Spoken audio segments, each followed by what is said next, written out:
perfect. You're centered. It's great. Let's just try your audio really quick. Okay, great. How's this? Absolutely perfect. Thank you, thank you, thank you. Thanks. And so for everyone, we are just waiting for the majority and the minority stream to come online. And so we're waiting on that, maybe a few more minutes. I need to call the recording studio right now and check on that. But we will be beginning as soon as we do get those streams up online. So thank you.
question. Ms. D says she has let me know that she's having connectivity issues. Could somebody oh,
And to our members, we are just waiting for the minority to bring their stream up. It should just be a few more minutes. Thank you so much.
Judiciary Committee will please come to order, a quorum being present. Without objection, the Chair is authorized to declare recess at any time. Pursuant to Committee Rule 2 and House Rule 11, Clause 2, the Chair may postpone further proceedings today on the question of approving any measure or matter or adopting an amendment for which a recorded vote for the ayes and nays are ordered. I would like to remind members that we have established an email address and distribution list dedicated to circulating amendments, exhibits, motions, or other written materials that members might want to offer as part of our hearing today. If you would like to submit materials, please send them to the email address that has been previously distributed to your offices, and we will circulate the materials to members and staff as quickly as we can. I would also ask all members, both those in person and those appearing remotely, to mute your microphones when you are not speaking. This will help prevent feedback and other technical issues. You may unmute yourself at any time you seek recognition. Before we begin, I want to note the passing of Cheryl Sensenbrenner, the beloved wife of our colleague Jim Sensenbrenner. Cheryl was known as a tireless advocate for people with disabilities, a cause that her husband has championed for many years as well, and was a loving companion for 43 years. I know that I speak for everyone on the committee in offering our deepest condolences to Jim and his entire family. May her memory be a blessing. I would now recognize the ranking member, Mr. Jordan, for any comments he may have. Thank you, Mr. Chairman. I appreciate those kind words. Jim Sensenbrenner, former chairman, is a wonderful human being, and while I didn't know Cheryl well, Cheryl's the same, and 43 years together with his mate is special, and we all we all will keep Jim and his family in our thoughts and prayers, and I appreciate the chairman's kind words. Yield back. Thank you. Before I make my opening statement, I want to briefly address the new guidance from the Sergeant at Arms that the Office of the Attending Physician released yesterday concerning preventing the spread of COVID-19. The guidance states, for U.S. House of Representatives meetings in a limited enclosed space, such as a committee hearing room, for greater than 15 minutes, face coverings are required. This new advice is based on the best available scientific evidence we have about how the coronavirus spreads. It is based on the best practices issued by the Trump administration Centers for Disease Control and is supported by the world's top infectious disease experts like Dr. Anthony Fauci and Dr. Deborah Birx, who serve on President Trump's White House Coronavirus Task Force.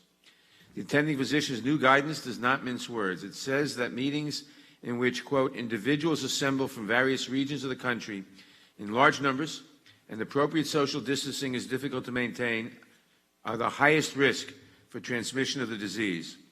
One critical means to reduce this risk is to wear a mask. Wearing a mask not only helps protect you from getting sick from this deadly virus, it helps protect the other people in this room from getting sick. After this markup is over, we will go home to our loved ones. Wearing a mask helps protect them from serious illness as well. As chairman, I have the duty and responsibility to maintain order and decorum in our proceedings, which includes making sure that we conduct our business in a safe manner. In light of the attending physician's new guidance, I therefore fully expect all members on both sides of the aisle to wear a mask at all times that you are not speaking. If for whatever reason you are not willing to wear a mask, the House rules provide a way to participate remotely from your office without being physically present in this room. Thank you for your understanding and cooperation. Pursuant to notice, I now call up H.R. 7120, the Justice and Policing Act of 2020, for purposes of markup, and move that the committee report the bill favorably to the House. The clerk will report the bill. H.R. 7120 to hold law enforcement accountable for misconduct in court, improve transparency through data collection, and reform police training and policies. Without objection, the bill is considered as read and open for amendment at any point. I will begin by recognizing myself for an opening statement. Last week, George Floyd's brother, Philonise, sat in this room and he told us of the pain he felt watching the video of his brother being killed by a Minneapolis police officer. He gave voice to the pain that all of us have felt over the last few weeks. He also spoke to the anger of knowing that George Floyd was only the latest in a much too long list of victims of police brutality, disproportionately people of color. He spoke to the frustration that time and again, in the face of overwhelming evidence that dramatic reform is needed, Congress has done very little.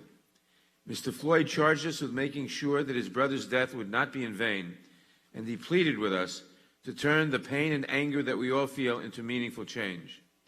His words echoed the voices of millions of Americans who have taken to the streets in the last few weeks to seek justice and to demand action. Today, we answer their call. We value and respect the many brave and honorable police officers who put their lives on the line every day to protect us in our communities. Those of us who were here in 1998 will never forget the courageous actions and ultimate sacrifice that Capitol Police officers Jacob Chestnut and Detective John Gibson made in this building while protecting others. We owe them and the other officers killed in the line of duty each year a debt that we can never repay. And that includes Officer Patrick Underwood, who was shot and killed in the line of duty several weeks ago. But we must acknowledge that too many law enforcement officers do not uphold the ethic of protecting and serving their community. Instead, the reality for too many Americans, especially for African Americans, is that police officers are perceived as a threat to their liberties, to their dignity, and too often to their safety. This is not a new problem. Centuries of systemic and structural racism have infected all of our institutions. We see it in the rates of COVID deaths, in our system of mass incarceration, and in the vast chasm of economic inequality, all of which fall disproportionately on the backs of African Americans. And we see it in the harassment and excessive force that people of color routinely face by too many of our police officers. An unmistakable message has been sent to African Americans in this country that they are second-class citizens and that their lives are somehow of less value. Well, let me state clearly and unequivocally that Black lives matter.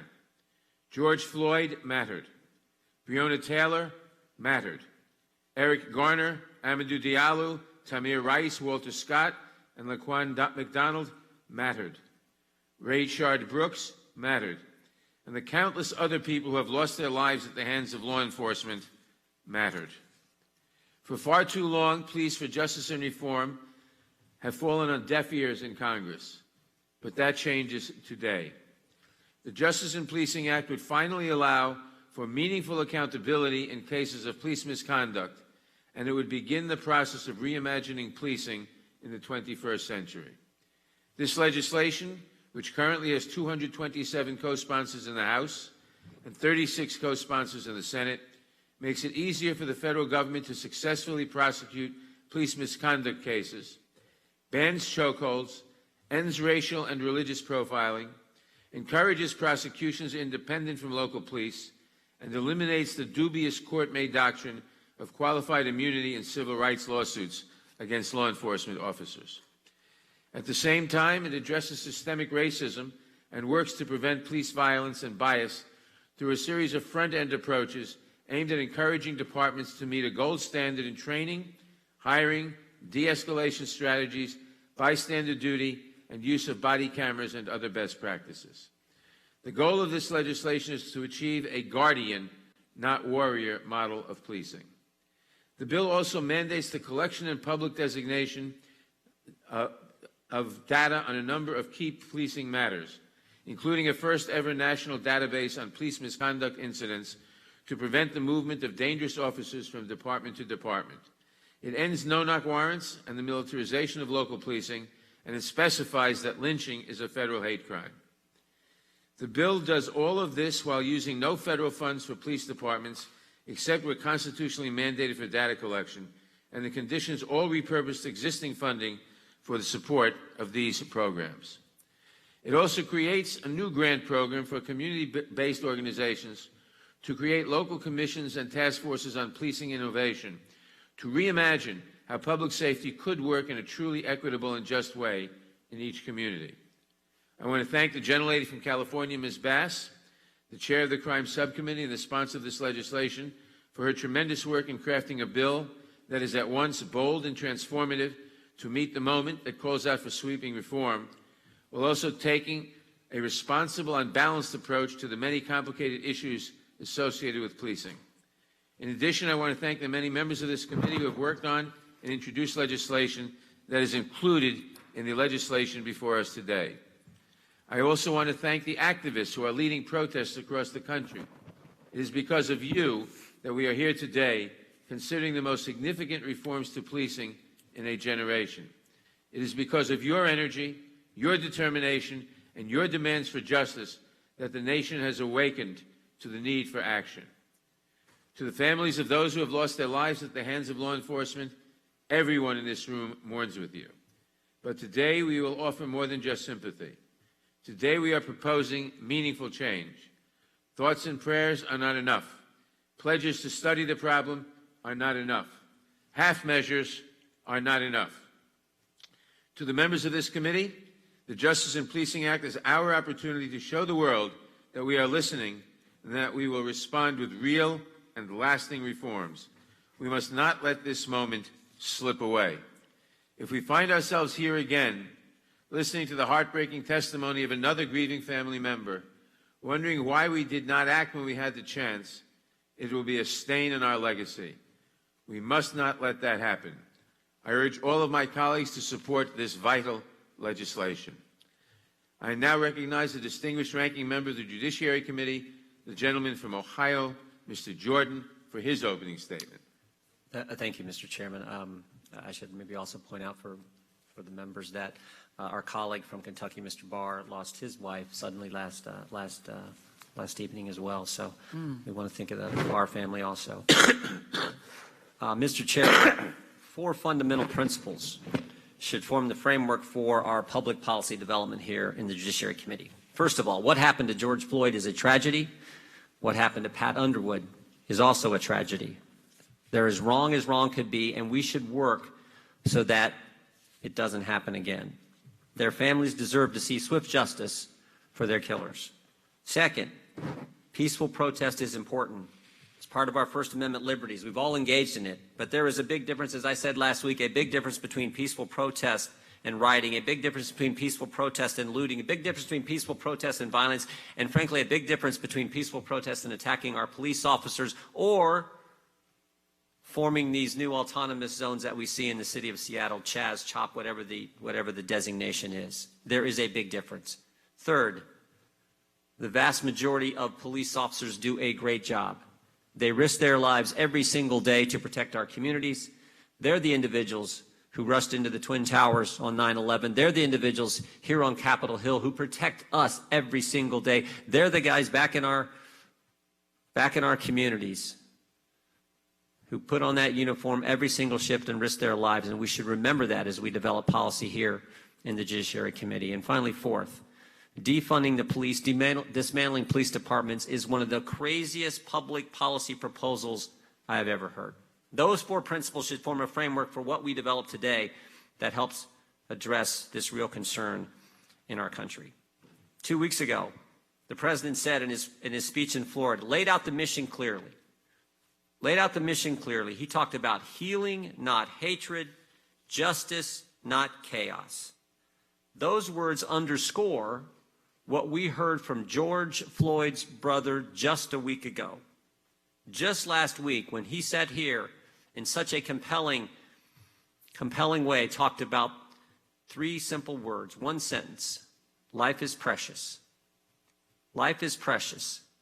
George Floyd's life, Ahmaud Arbery's life, Breonna Taylor's life, Rashad Brooks' life, and David Dorn and Pat Underwood's life as well. Each life is precious.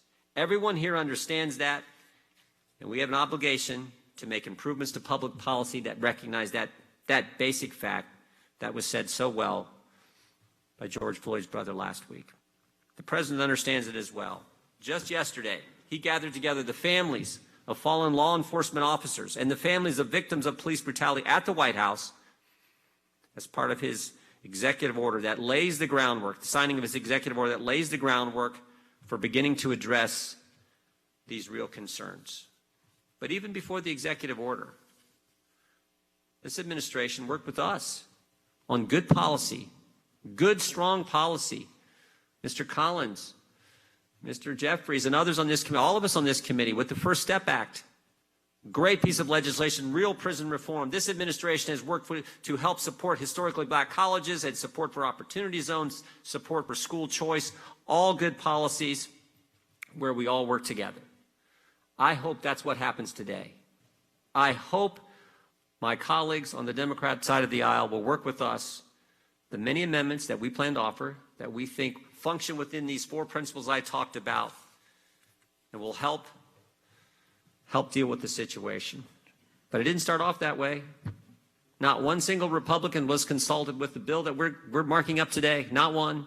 You guys introduced it, didn't talk with us. So I hope today that you will embrace our thoughtful amendments that we plan to offer, amendments that are consistent with the Constitution, consistent with the rule of law, consistent with those four principles, and consistent with Mr. Floyd's words that life is precious. That is our goal on the Republican side. And I look forward to the next several hours as we mark up this legislation, that we can adopt Republican amendments that we think will make this legislation the kind of legislation our country wants us to develop here in the House Judiciary Committee. With that, Mr. Chairman, I yield back. I thank the gentleman. I now recognize the chair of the Subcommittee on Crime, Terrorism, and Homeland Security, the gentlelady from California, and the sponsor of this legislation, Ms. Bass, for her opening statement. Thank you, Mr. Chair. And let me begin by offering my prayers to Representative Sensenbrenner. He is my travel partner to Africa. We've traveled a number of times together, and we've had many conversations about his wife from the time when she first took ill through her illness over these few years. So my prayers and thoughts are definitely with him. 2 weeks ago, the world witnessed a horrific crime on the streets of Minneapolis, the slow, torturous murder of George Floyd. I also want to acknowledge the murder of Dave Patrick Underwood, and last week we were able to meet his sister and hear about him. And members, you may or may not have heard that the person that killed him was arrested yesterday. And it turns out that that person had deliberately infiltrated the protesters with the objective to kill police officers. And he was a member of a right-wing organization that believed in creating chaos. And I'm very glad, I don't, obviously he has to be tried and all, but I am glad that that arrest took place. The tragic death of Mr. Floyd has galvanized the entire nation to take a look at our history, because Black Americans have actually been sadly marching for over 100 years to bring attention to this gross injustice that we have faced really for centuries in this country. We've marched against police abuse and for the police to protect and serve our communities like they do elsewhere. In the 1950s, it was news cameras that exposed the horror of legalized racism. 70 years later, it's the cell phone camera instead of the news camera that has exposed the continuation of violence directed at African Americans by police. The sad truth is, when people told their stories of police abuse, of murder at the hands of police officers, they simply weren't believed. And even when there was videotapes, questions were asked, well, we don't know what happened before the camera went on. And then when we heard about this person that was killed, well, we really questioned their background and maybe they had a police record.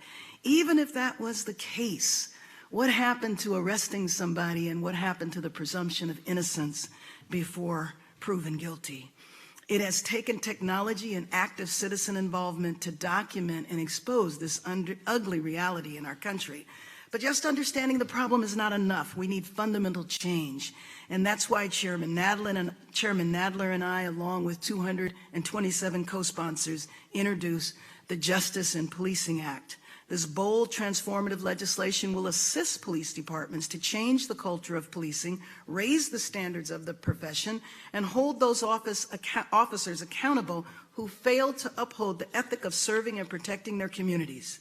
I don't need to repeat what's in the bill. You all know, and we'll hear about it throughout the day, but I'm certain that police officers, one part of the bill, want to be free to intervene and stop an officer for using deadly force when it's not necessary.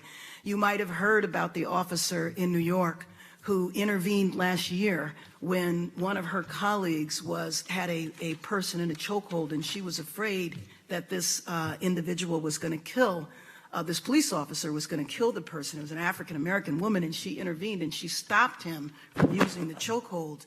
Well, she got fired. So I believe that most police officers would have rendered aid like she did and would have stopped what happened. And I believe that police officers want to be trained in the best practices in policing. So to help support officers, this legislation will create the first ever national accreditation standards for the operation of police departments. National standards for officers. When I met with the Fraternal Order of Police, they requested this and said that they had been trying to get those national standards for years, but they were doing it in a retail manner. And if we're able to pass this legislation with teeth in it, that it will help them. But despite our best intentions, we know that there'll be some officers who cross the line. And that's why the bill also includes strong accountability measures, both as a matter of simple justice, but also to keep unfit officers off the street. A profession where you have the power to kill should be a profession that requires highly trained officers who are accountable to the public. Our country is at a crossroads now. For the first time, I believe America is finally beginning to question, to learn, and to understand the hard truths that surround policing in our country. I always say that one of the things that is most painful to African Americans is when we describe our interactions with police and when our experience is completely rejected because someone else has not had that experience. To hear people say, well, I've always had positive interactions with the police, so your interactions, I don't believe they actually happened. Right now, the world is witnessing the birth of a new movement in our country, and this movement has spread to many nations around the world. People are marching to demand not just change, but transformative change that ends police brutality, that ends racial profiling. They're marching to demand meaningful and substantive change not a fig leaf, not reform life, and I don't want this committee to do that either. That's why we must support the Justice and Policing Act that will be changed today, and it will be called the George Floyd Justice and Policing Act. People don't want to see their efforts watered down. As I said last week, if this legislation had been the law of the land several years ago, Eric Garner and George Floyd would be alive because the bill bans chokeholds. If the bill had been law last year, Breonna Taylor would not have been shot to death 12 times in her sleep because no-knock warrants for drug arrests would have been illegal. And if the National Registry had been in effect, it would have revealed that the officer who killed the 12-year-old child, Tamir Rice, had been fired from another department and had a propensity for violence. He never would have been rehired by another department, and this May, Tamir Rice would have graduated from high school. When society doesn't invest in communities, police officers are left to pick up the pieces. And police officers are the first to say that this is unfair, that they were not trained to be social workers or health providers. Homelessness, mental illness, and substance abuse are health and economic problems. In Los Angeles, we have a jail called the Twin Towers.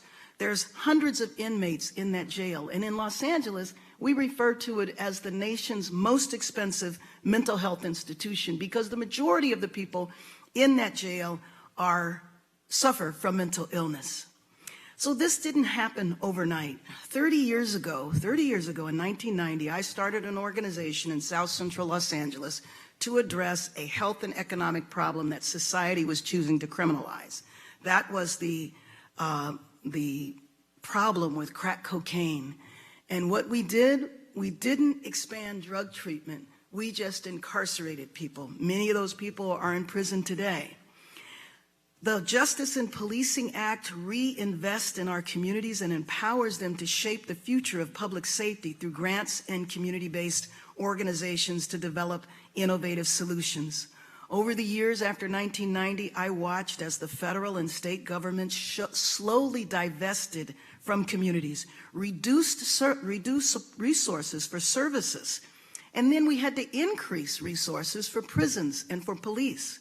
So we're at a crossroads in our society, and we have to decide, is the way we're going to proceed, is every time there is a health, a social, and an economic problem, is our solution going to be to solve the health, social, and economic problem, or is it going to be to spend more and more and more money expanding police departments and building prisons?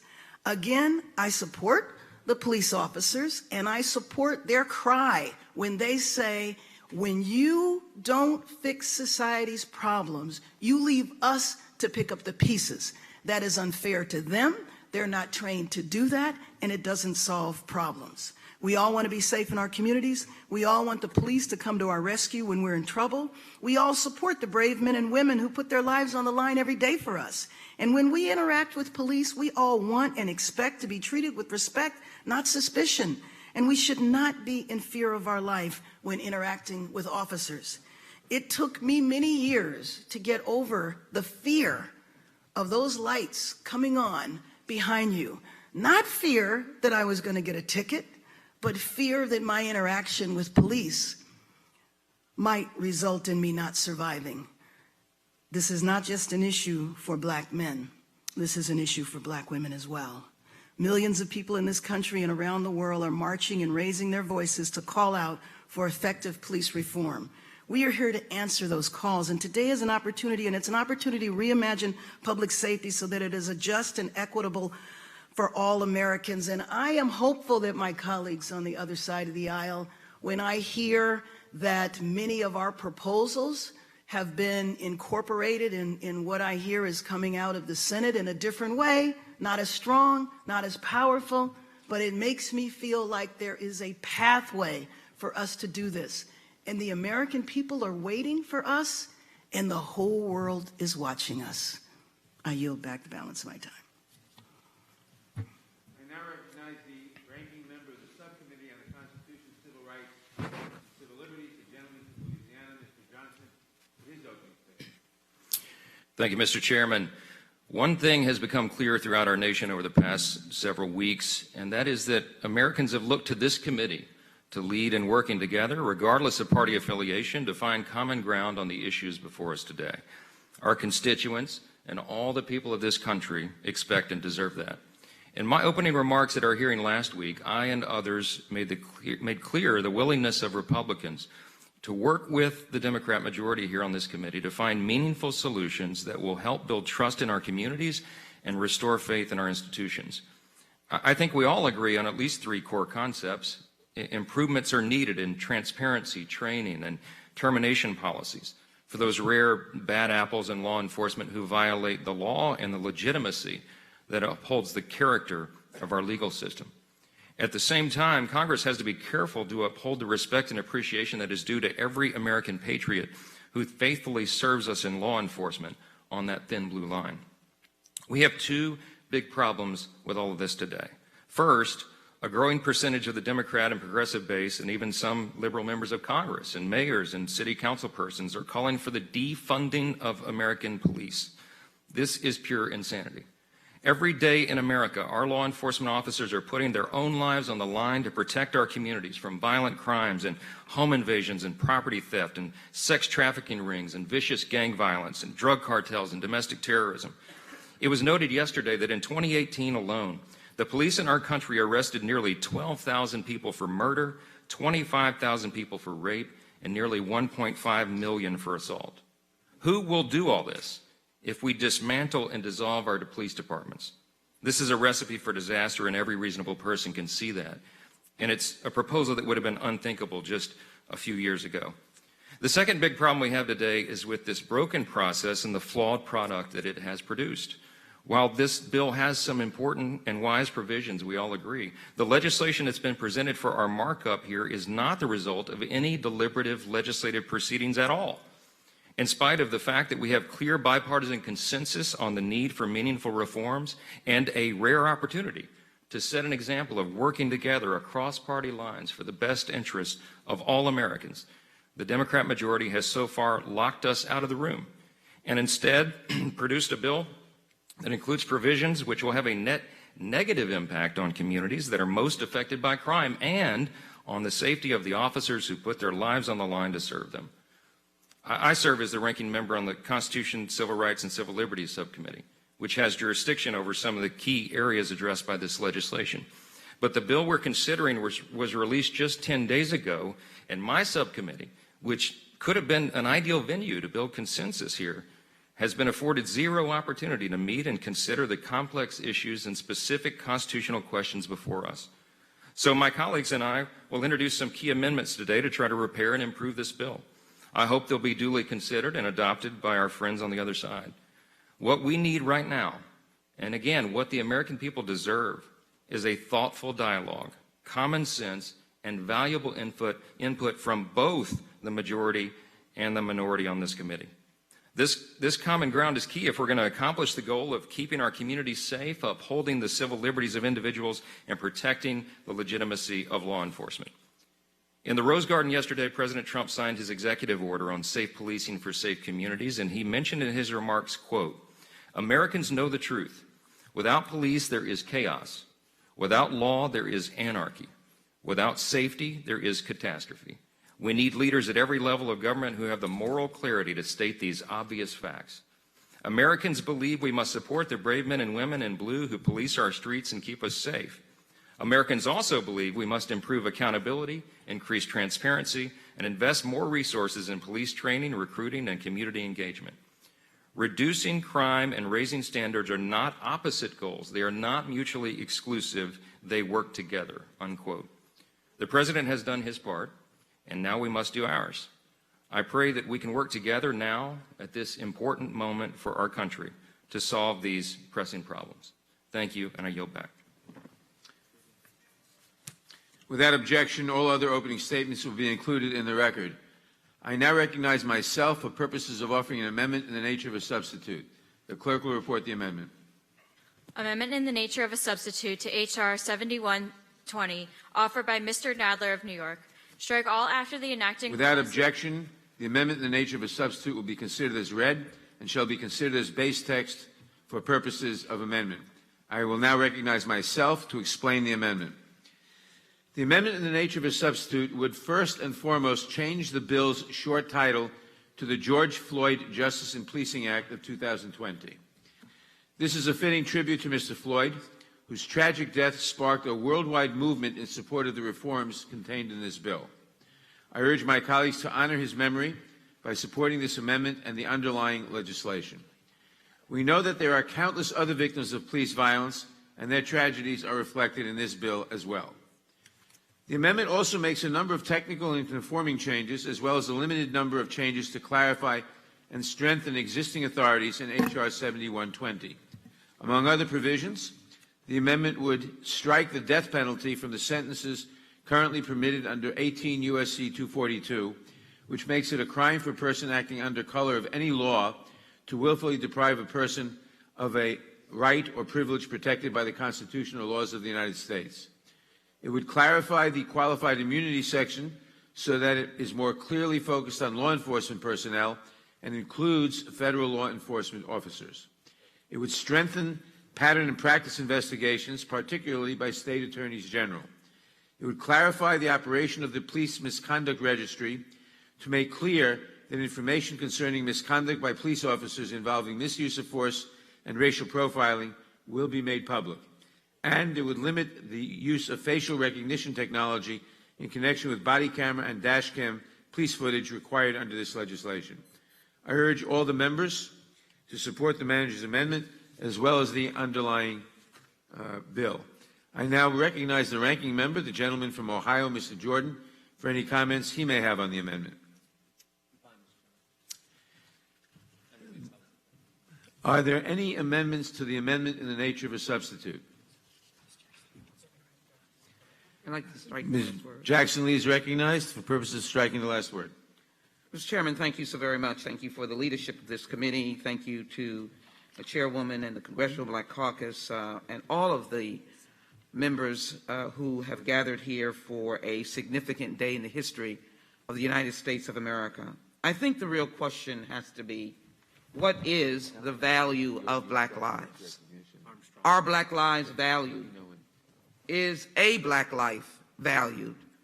Are all black lives valued? Living in the skin that I live in for obviously all of my life, being around my family members and others in the community, I realize that that question has never been answered by this nation.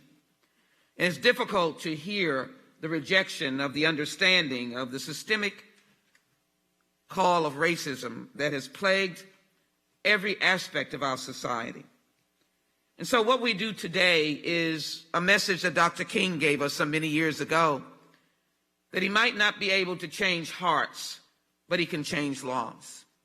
The sadness I feel today is mixed with joy, because if we had passed these bills that we had worked on over a decade ago, if after our visit as a Judiciary Committee to New York after the killing of Abdou Diallo, if we had moved on legislation that we had been filing for years and years, yes, lives would be saved. If we had been able to move on the Law Enforcement Trust and Integrity Act that was named after George Floyd about 10 days ago, we might have been able to enhance the words protect and serve. And at the same time, we would have said to the nation that we mourn any loss of any law enforcement, but we would have been able maybe to keep more of them alive. And yes, we would have seen black boys go home to their mothers, like Eric Garner, Tamir Rice, Walter Scott, Michael Brown, and Laquan McDonald, shot many times in his back.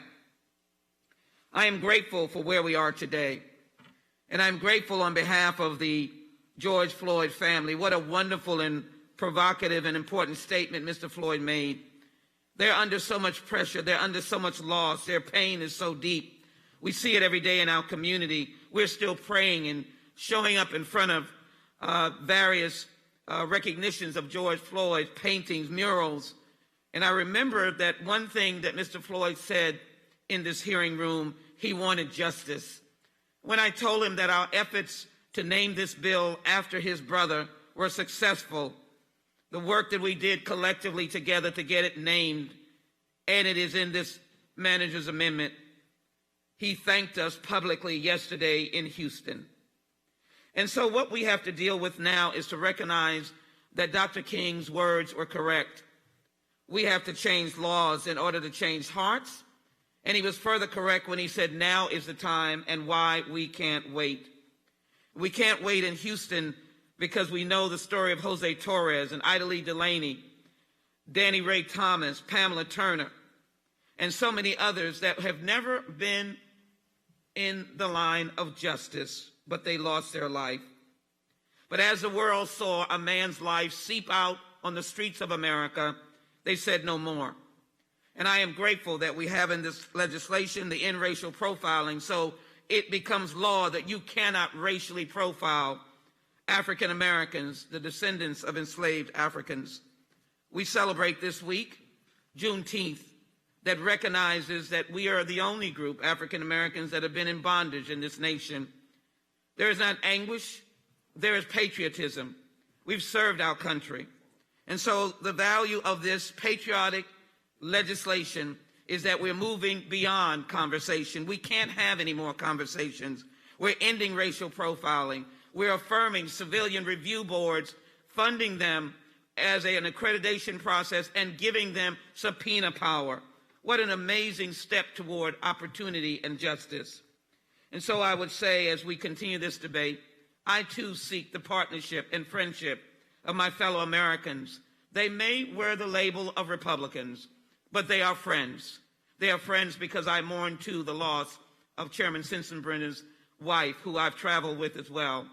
I express my sympathy to Mr. Barr as well. That is the human decency in which we must operate. And it is to this moment that we say to America that African Americans, that Black Americans deserve the same human decency and recognition of their humanity as anyone else. I ask the question, does Black Lives Matter? I think today we'll stop the conversation and we'll continue to answer it by passing this legislation. Thank you very much, Mr. Chairman, and I yield back. Mr. Chairman. Mr. Chairman. Thank you, Mr. Jackson. I want to recognize the presence here of our former colleague, the White House Chief of Staff, Mark Meadows. For what purpose does Mr. Armstrong seek recognition? At the desk. The clerk will report the amendment. Amendment to the amendment in the nature of a substitute to H.R. 7120, offered by Mr. Armstrong of North Dakota. Add at the end of the bill the following and conform the table of contents accordingly. Without objection. Mr. Chairman, this is a pretty simple amendment. This requires that DOJ law enforcement record audioly all interviews that are conducted, whether they are in custody or non-custodial. There's some narrow exceptions for confidential informants, and there are retention requirements for 10 years or, in the case of capital cases, or other, until the case is disposed of legally. And this is an important amendment, and if our goal is to hold law enforcement accountable and improve transparency, and indeed we do, because in Subtitle C we require federal uniformed law enforcement to carry body cameras and dash cameras. But even as this bill introduced, if it would pass, there's a perverse incentive which exists, where immediately upon that person being arrested or detained and turned over for an interview, there would be absolutely no requirement for that body camera to stay on or for any recording device to exist. I think it's time that our premier law enforcement agencies get into the 21st century. All the arguments in the past that have been used for not recording interviews just simply don't exist. It was too expensive. It was too cumbersome. It doesn't allow for the free flow of conversation. Well, we know that's not the case. And we know that because ostensibly the FBI said so in a 2004 memo. And again, the DOJ did in a 2014 memo, in which in both memos they required that in-custody interviews be either audibly or visually recorded. The problem is in custody becomes an interesting term of art when we're dealing with our friends in federal law enforcement. The FBI and DOJ, in custody only applies following arrest and prior to the initial appearance when the defendant is in a place of detention with suitable recording equipment. Because apparently federal law enforcement is the only group of people in the world that don't know how to use a smartphone. Interrogations can often last for hours, and notes cannot account for everything Furthermore, trials often happen years after those interviews, making it ridiculous to believe that agents can cognitively recall specific details if they are not recorded. And sometimes, unfortunately, agents feel compelled to lie, or they feel compelled to threaten their suspects. But when those same witnesses or subjects lie back, they are often charged with a crime or their plea deal is revoked. And we know this has happened. We have seen it in high-profile cases. In the Michael Flynn case, there were 2 different 302s that were filed. And 302s really, they take on this air of federal authority. Here's what a 302 is. It's an officer's note. It's an officer's view of a transcript. You can give it a name, you can give it an official federal title, but that's all it is. And the first one was filed 3.5 weeks after the interview, which is absolutely ridiculous in and of itself. Remember, can you recall a conversation you had 3.5 weeks earlier, regardless of what you were doing?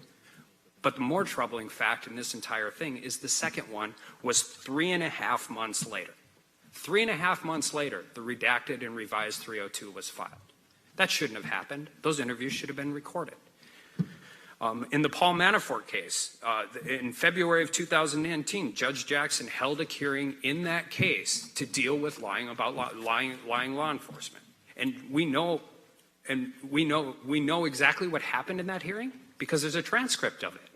Unfortunately, we don't know what happened in the 12 interviews that they conducted with Paul Manafort because there's not a transcript of any of them.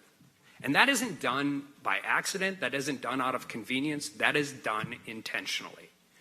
And so during that hearing, the judge ultimately sided with the prosecution in that case. But she said on the record, this is a problem with not having grand jury testimony, but having to look at the 302. I may not be able to resolve it on its face of the 302. And you know what? She shouldn't have to. Recorded interviews protect law enforcement. They protect criminal defendants. They reduce burdens on the court system as they reduce jury trials. And probably most importantly today, they increase public trust in law enforcement. And that's something we drastically need at this point in time. And with that, I yield back. The gentleman yields back. We'd like to examine this amendment further. If the gentleman will withdraw the amendment, we'll work with the gentleman to see if we can fit it in on the way to the Rules Committee.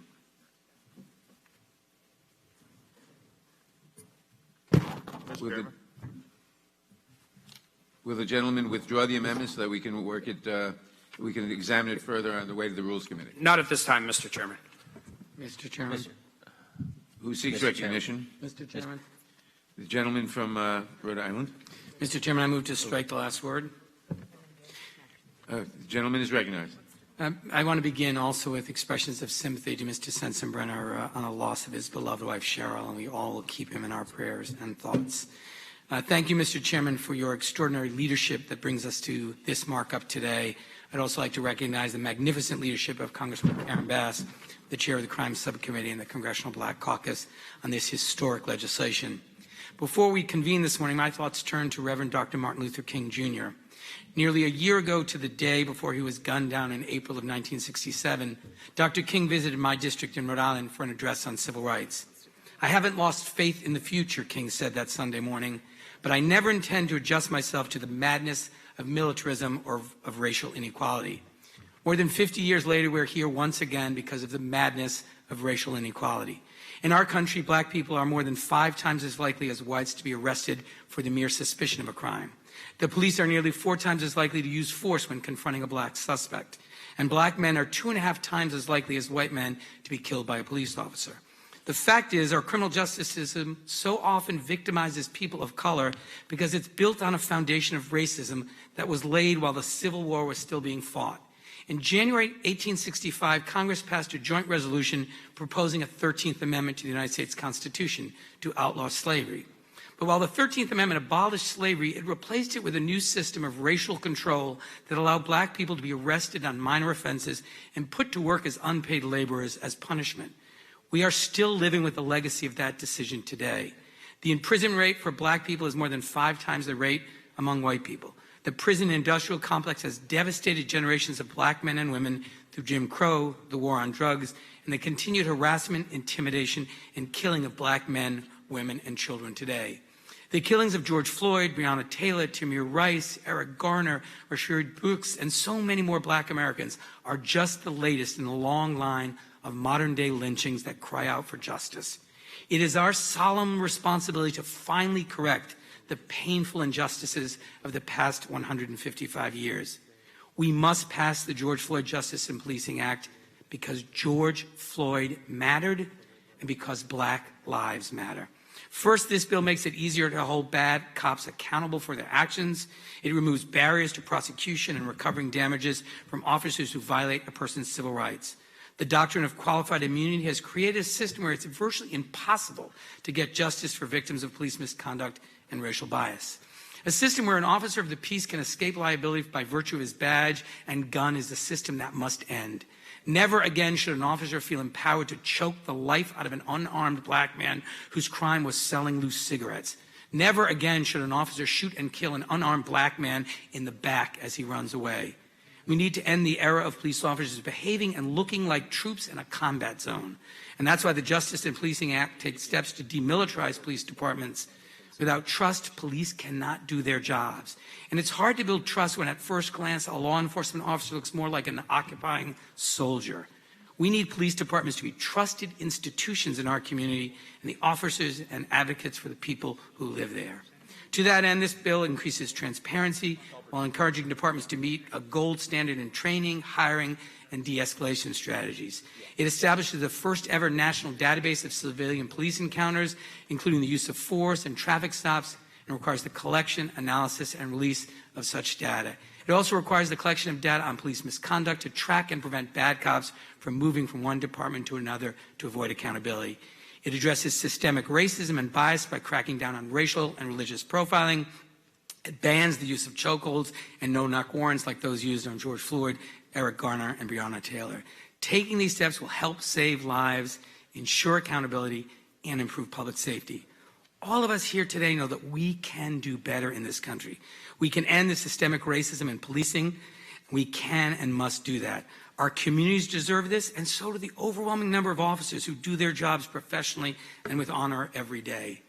But as Dr. King reminded us at another speech in Rhode Island in October of 1966, the appalling silence of the good people is as serious as the vitriolic words of the bad people. So my colleagues, do not be silent. Rise to this moment. Set aside politics. Join us in fixing what is broken in America, and we'll be able to look back on this day and know that together we made a difference. And as George Floyd's brother reminded us, your names will become famous too, like his brother, if you in fact do the right thing and respond to racial injustice in this country. And with that, Mr. Chairman, I yield back. The gentleman yields back. For what purpose does Mr. Gates seek recognition? Strike the last word. Gentleman is recognized. I wrote it down. Thank you, Mr. Chairman.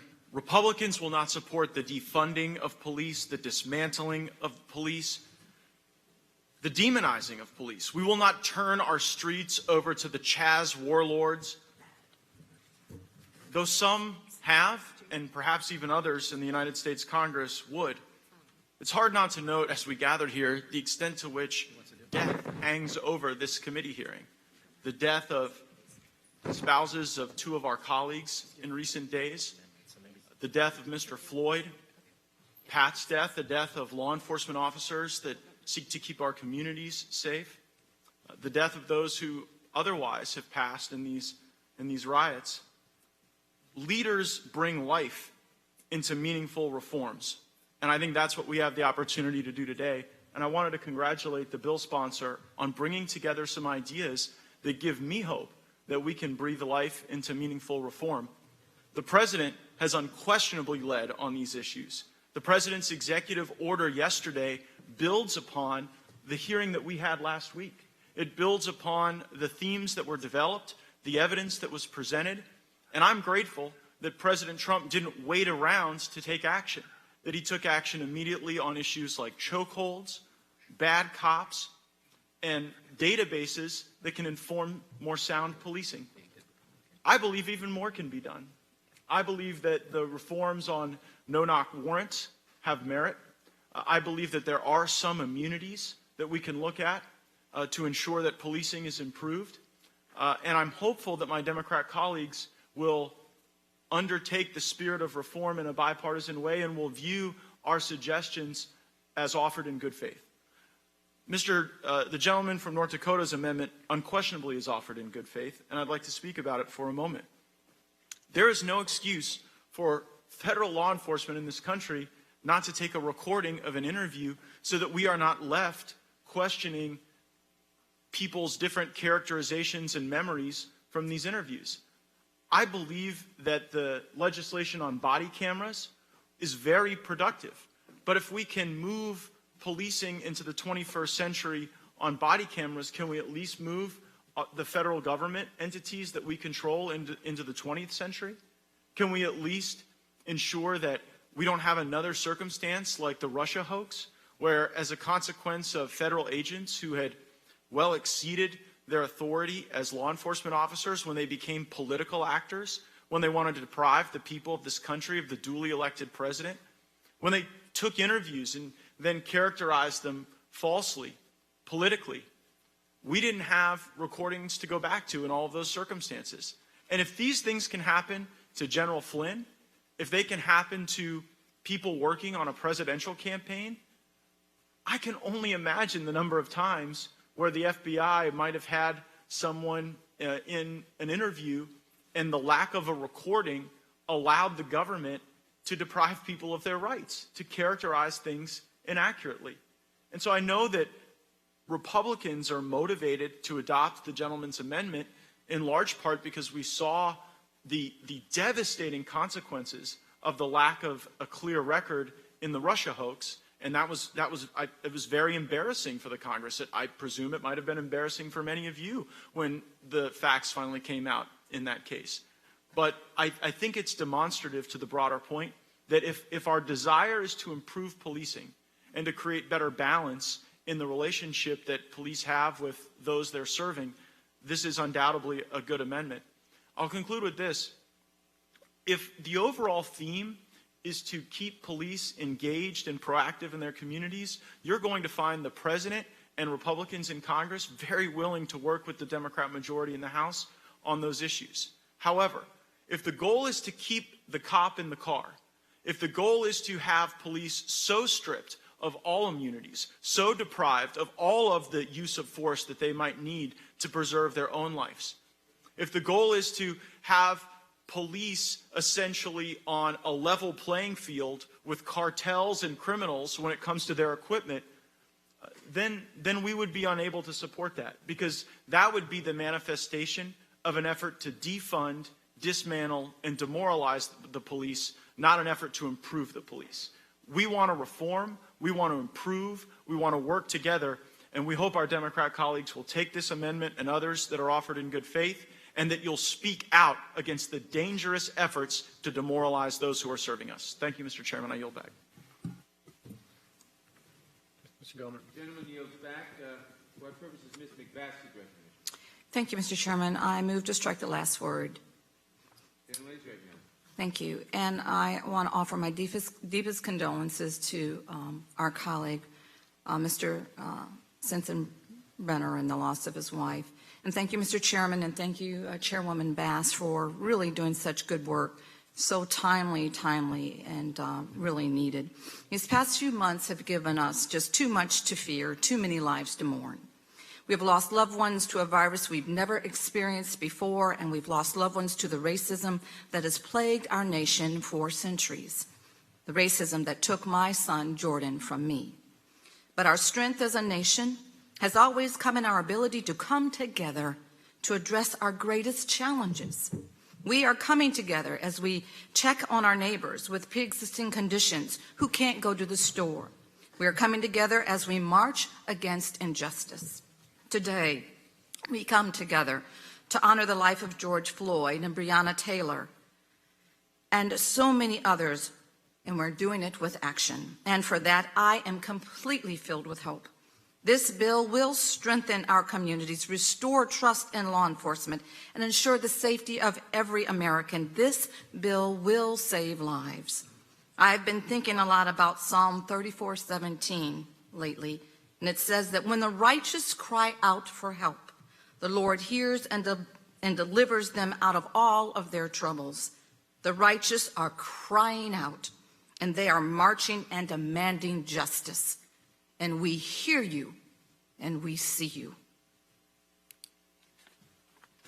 So many of our officers nationwide are truly upholding their duty to protect and serve.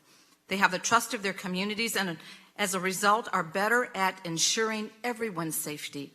These officers know the people that they serve. They see them as brothers and sisters and neighbors, and their departments reflect the diversity of their communities.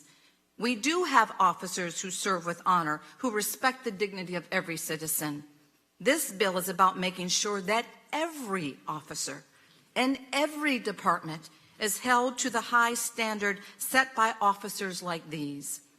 It does that by ending racial and religious profiling because everyone deserves to be treated equally under the law. This bill invests in community-oriented policing.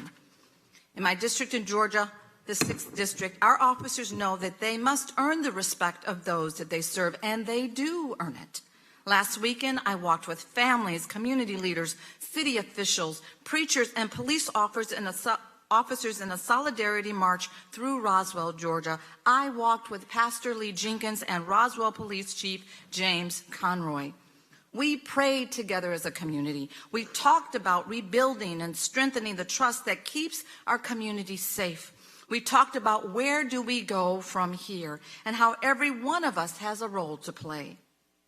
The George Floyd Justice and Policing Act reflects a spirit that affirms that everyone deserves to be treated with dignity and viewed equally in the eyes of the law. This bill underscores our commitment to community-oriented policing that promotes everyone's safety and ensures accountability for those who fail to uphold their duty to protect us. And it rewards cities that are finding new ways to promote public safety. I am very proud of how we have come together as a nation, finally come together as a nation to work towards these solutions. And I am really filled with hope for the first time. I am truly filled with hope that these actions that we take today, these collaborations, Republicans and Democrats together will truly save lives. I know that there are kinks to work out, and I know that there are amendments to be made. But this step that we take today is a first step in truly creating the culture of safety and preservation of life that people in this country are crying out for. We have a responsibility and accountability, and dare we not do what needs to be done. This is 400 years overdue. Let's stand in the gap and do what has to be done for all of our citizens in America. And I yield back the balance of my time. The gentlelady yields back. Mr. Gomert. Thank you, Mr. Chairman. Comment was made earlier that we don't want this bill weakened, and I'm not aware of any Republican that has an amendment that would weaken the bill. We would like to make it stronger and deeply regret that we were not consulted to help make this a truly bipartisan bill coming out of the gate. There's an awful lot of people on our side of the aisle who understand we need to make the law better and should. And many of us have worked in law enforcement, spent many years in it, and have good insights. So the process we're left to is amendments. And my friend Mr. Armstrong has a good amendment here. The only issue I have with anything that he said or in the amendment is when he said we need to bring the federal authorities into the 21st century. As my friend Mr. Gates pointed out, if we could just bring the FBI into the 20th century, it's a big help. And for anyone who knows that there is still some racism in law enforcement, I would contend it's a tiny percentage, but it's still there. We've seen it.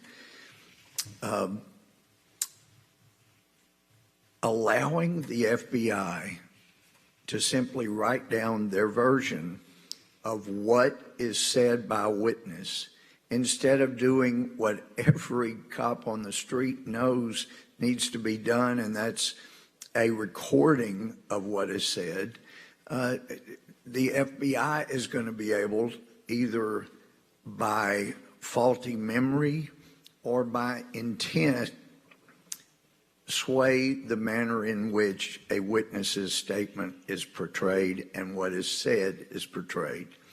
That shouldn't be allowed.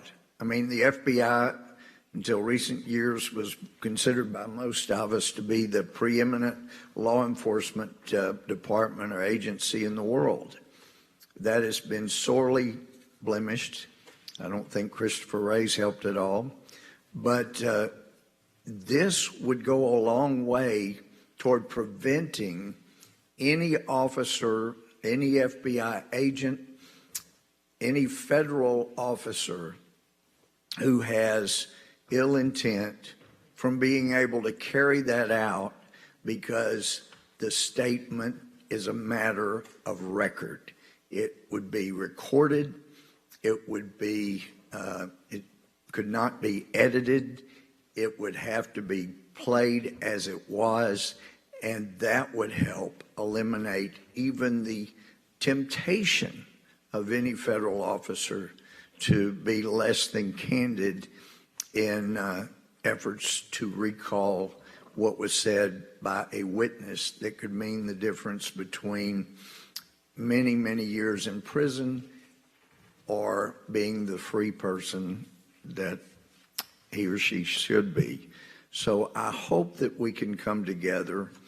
This would have been a great provision to have in the bill, and it would have been suggested and encouraged if we'd been consulted before the bill was brought forward.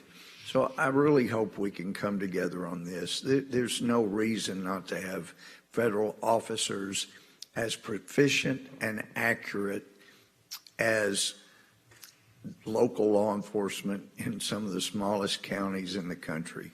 And with that, I yield back. The gentleman yields back. Mr. Swalwell. Thank you, Mr. Chairman. Move to strike the last word. The gentleman's recognized. And I also want to express condolences to the Sensenbrenner family and the Barr family, the tragic losses that they've endured in the last 48 hours. It was powerful testimony that we received right in this well last week from Mr. Floyd and Mr. Underwood's sister. And we have continued to see in this country individual and institutional tragedies that must move us to act, otherwise they will persist. And we are not helpless. People in the streets, they feel helpless. They feel that they're not being listened to. But we're not helpless. We are elected to represent them and to bring the change that they are calling for. But I think it's important for us to kind of calibrate where all of us are at, because it sounds like my colleagues on the other side want to welcome and embrace and work with us on needed police reforms. Not to say that all cops are bad cops, but that we're seeing too many exceptions today. I say that as the son of a police chief, the brother to 2 police officers, and a former prosecutor myself. Things have to change. And no one's talking about, in this bill, defunding the police. We're talking about policing the police and fixing the police and reforming the police. But when I say we need to calibrate where we are all at, I've heard a lot of my colleagues on this side say Black Lives Matter. And I'll be honest that when that movement first emerged, I didn't necessarily understand what that meant. I heard people say all lives matter, and I thought, well, yeah, all lives matter, right? People would say, well, you have a white privilege, and I thought, well, you know, I grew up living in 13 different houses, going to 11 different schools, first in my family to go to college, that there was no privilege there.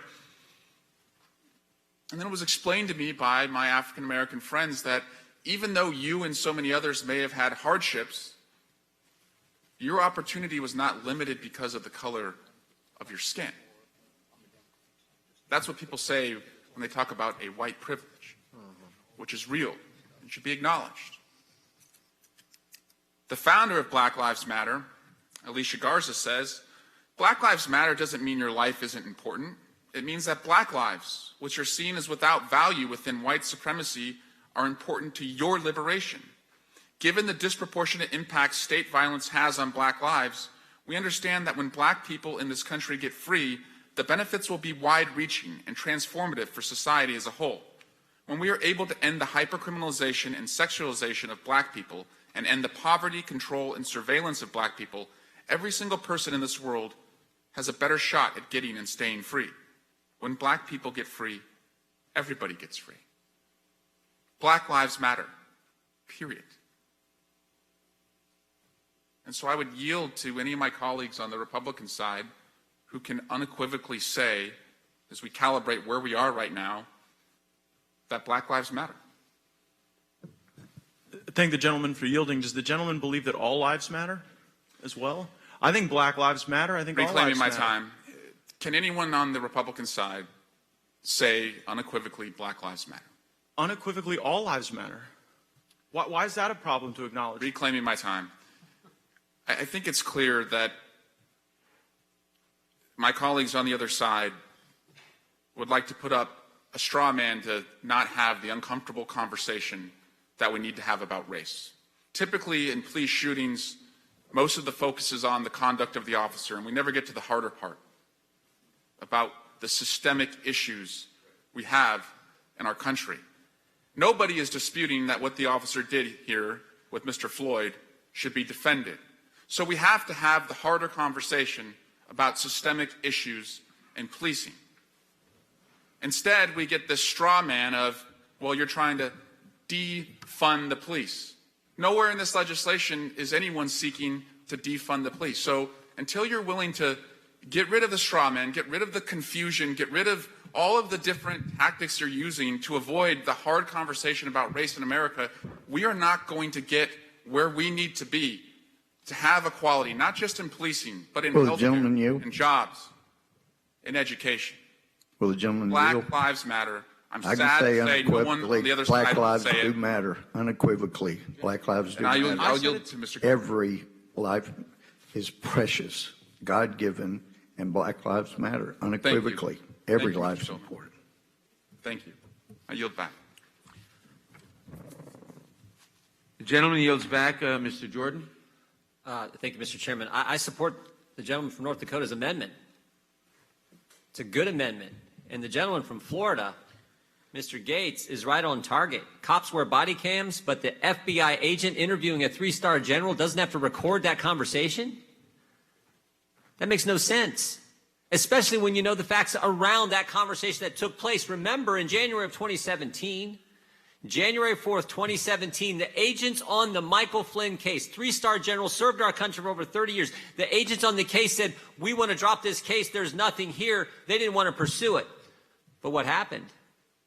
The director of the FBI told Peter Strzok to tell the agents, no, no, no, don't drop the case. We're going after Michael Flynn. The next day, January 5th, 2017, Jim Comey meets with then President Obama and talks about Michael Flynn. And what happens 19 days later? What happens 19 days later? These agents, not my words, Jim Comey's words, these agents are snuck into the White House. Mr. Comey doesn't follow the proper protocols, the proper process. He doesn't notify the White House counsel. He sneaks them in to set up Michael Flynn. And there's no recording of that interview. There's the 302 notes. And guess what they do with the notes? They change them months later and prosecute a general, prosecute an American citizen based on that. And all the gentleman's asking is, let's fix that. Let's at least have an audio recording of that conversation that took place. And the Democrats say, we need to study it. What? Let's just pass it. That is as Mr. Gates said, let's get with the times. Let's get with the times. We're doing a virtual hearing. We can't even see half the Democrats who are supposed to be on the screen participating. We can't even see that. But somehow the FBI can interview people, American citizens, charge them with something that turns out not to be a crime. We know there was nothing there because the Justice Department said there's nothing there. They're dropping the case. And you guys want to study making an audio recording of those type of interviews. This is as basic and simple and straightforward as it gets. The gentleman from North Dakota knows what he's talking about. He has worked in this area. So let's adopt this amendment, common sense, thoughtful, good amendment that needs to happen, particularly in light of what we have lived through the last 3 years, what we have now learned took place. This is as straightforward as it gets. And I would urge adoption of the amendment. I'm happy to yield the remaining 2 minutes to my colleague from Florida if he still seeks some time. I thank the gentleman. I would just comment that in the effort that we're here on to offer amendments like the gentleman from North Dakota that would apply to all Americans equally, as we're here to craft legislation, like the theatrics of serving us up the question on a political theme seem to be a bit misplaced. I mean, it would be as if I were willing to yield to any Democrat willing to say that blue lives matter, right? Not super productive. So I think if we acknowledge that all lives matter, that there are definitely problems in our society that we have to solve, that Congresswoman Bass has put together some very compelling ideas that we should evaluate in good faith, that the President has already acted on some of Congresswoman Bass's ideas and by trying to get to the root of these challenges and these problems. I hope that would be the way we would continue the hearing. I yield back to the gentleman from Ohio.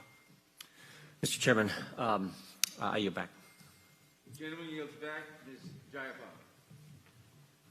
Thank you, Mr. Chairman. My colleagues, we are here today for George Floyd, Breonna Taylor, Tony McDade, Charlene Lyles, Manny Ellis, John T. Williams, and all the names that we'll never know whose lives were cut short by police. We are here to answer the cries for justice we've heard in the streets across the country with this bill, the George Floyd Justice and Policing Act, a bill that the New York Times has called the most aggressive intervention into policing by Congress in recent memory. And I'm very grateful to you, Chairman Nadler, and to Congresswoman Bass for your hard work to bring this bill forward. In my district, people of color are 30% more likely to have police point a firearm at them than white people. Seattle is 7% black, and yet black people accounted for nearly 29% of the incidents of use of force.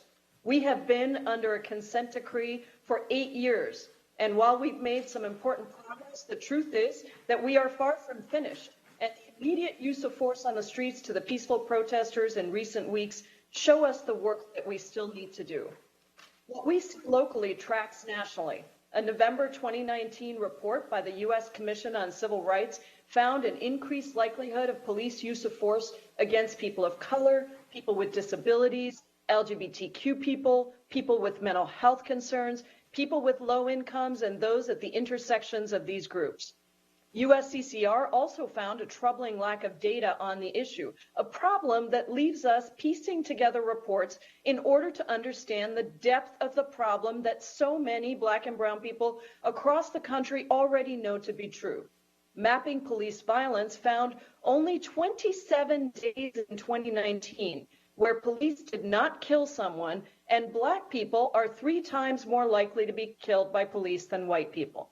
And stunningly, nationally, officers were not charged with a crime in 99% of the killings by police from 2013 to 2019.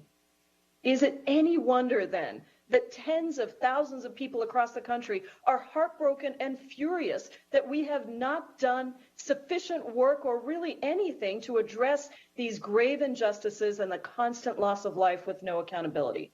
The Justice and Policing Act is a crucial step forward to begin addressing centuries-old pervasive violence against the black community and communities of color.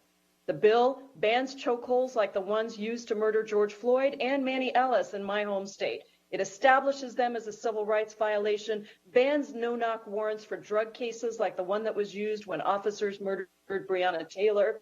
It establishes a public police misconduct registry that tracks complaints at the local, state, and federal level. And it adopts accountability measures like reforming qualified immunity.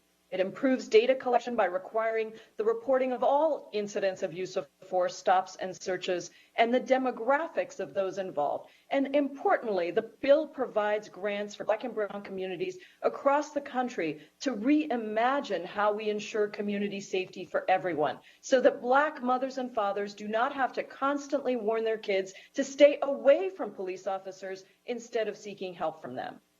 That cannot be our model. And this bill begins to make the changes that will allow for everyone, regardless of the color of their skin, to be safe.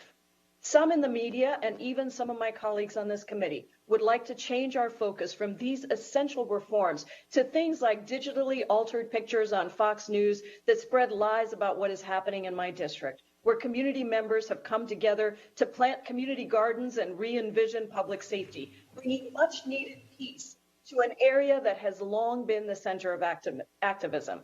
Do not be distracted.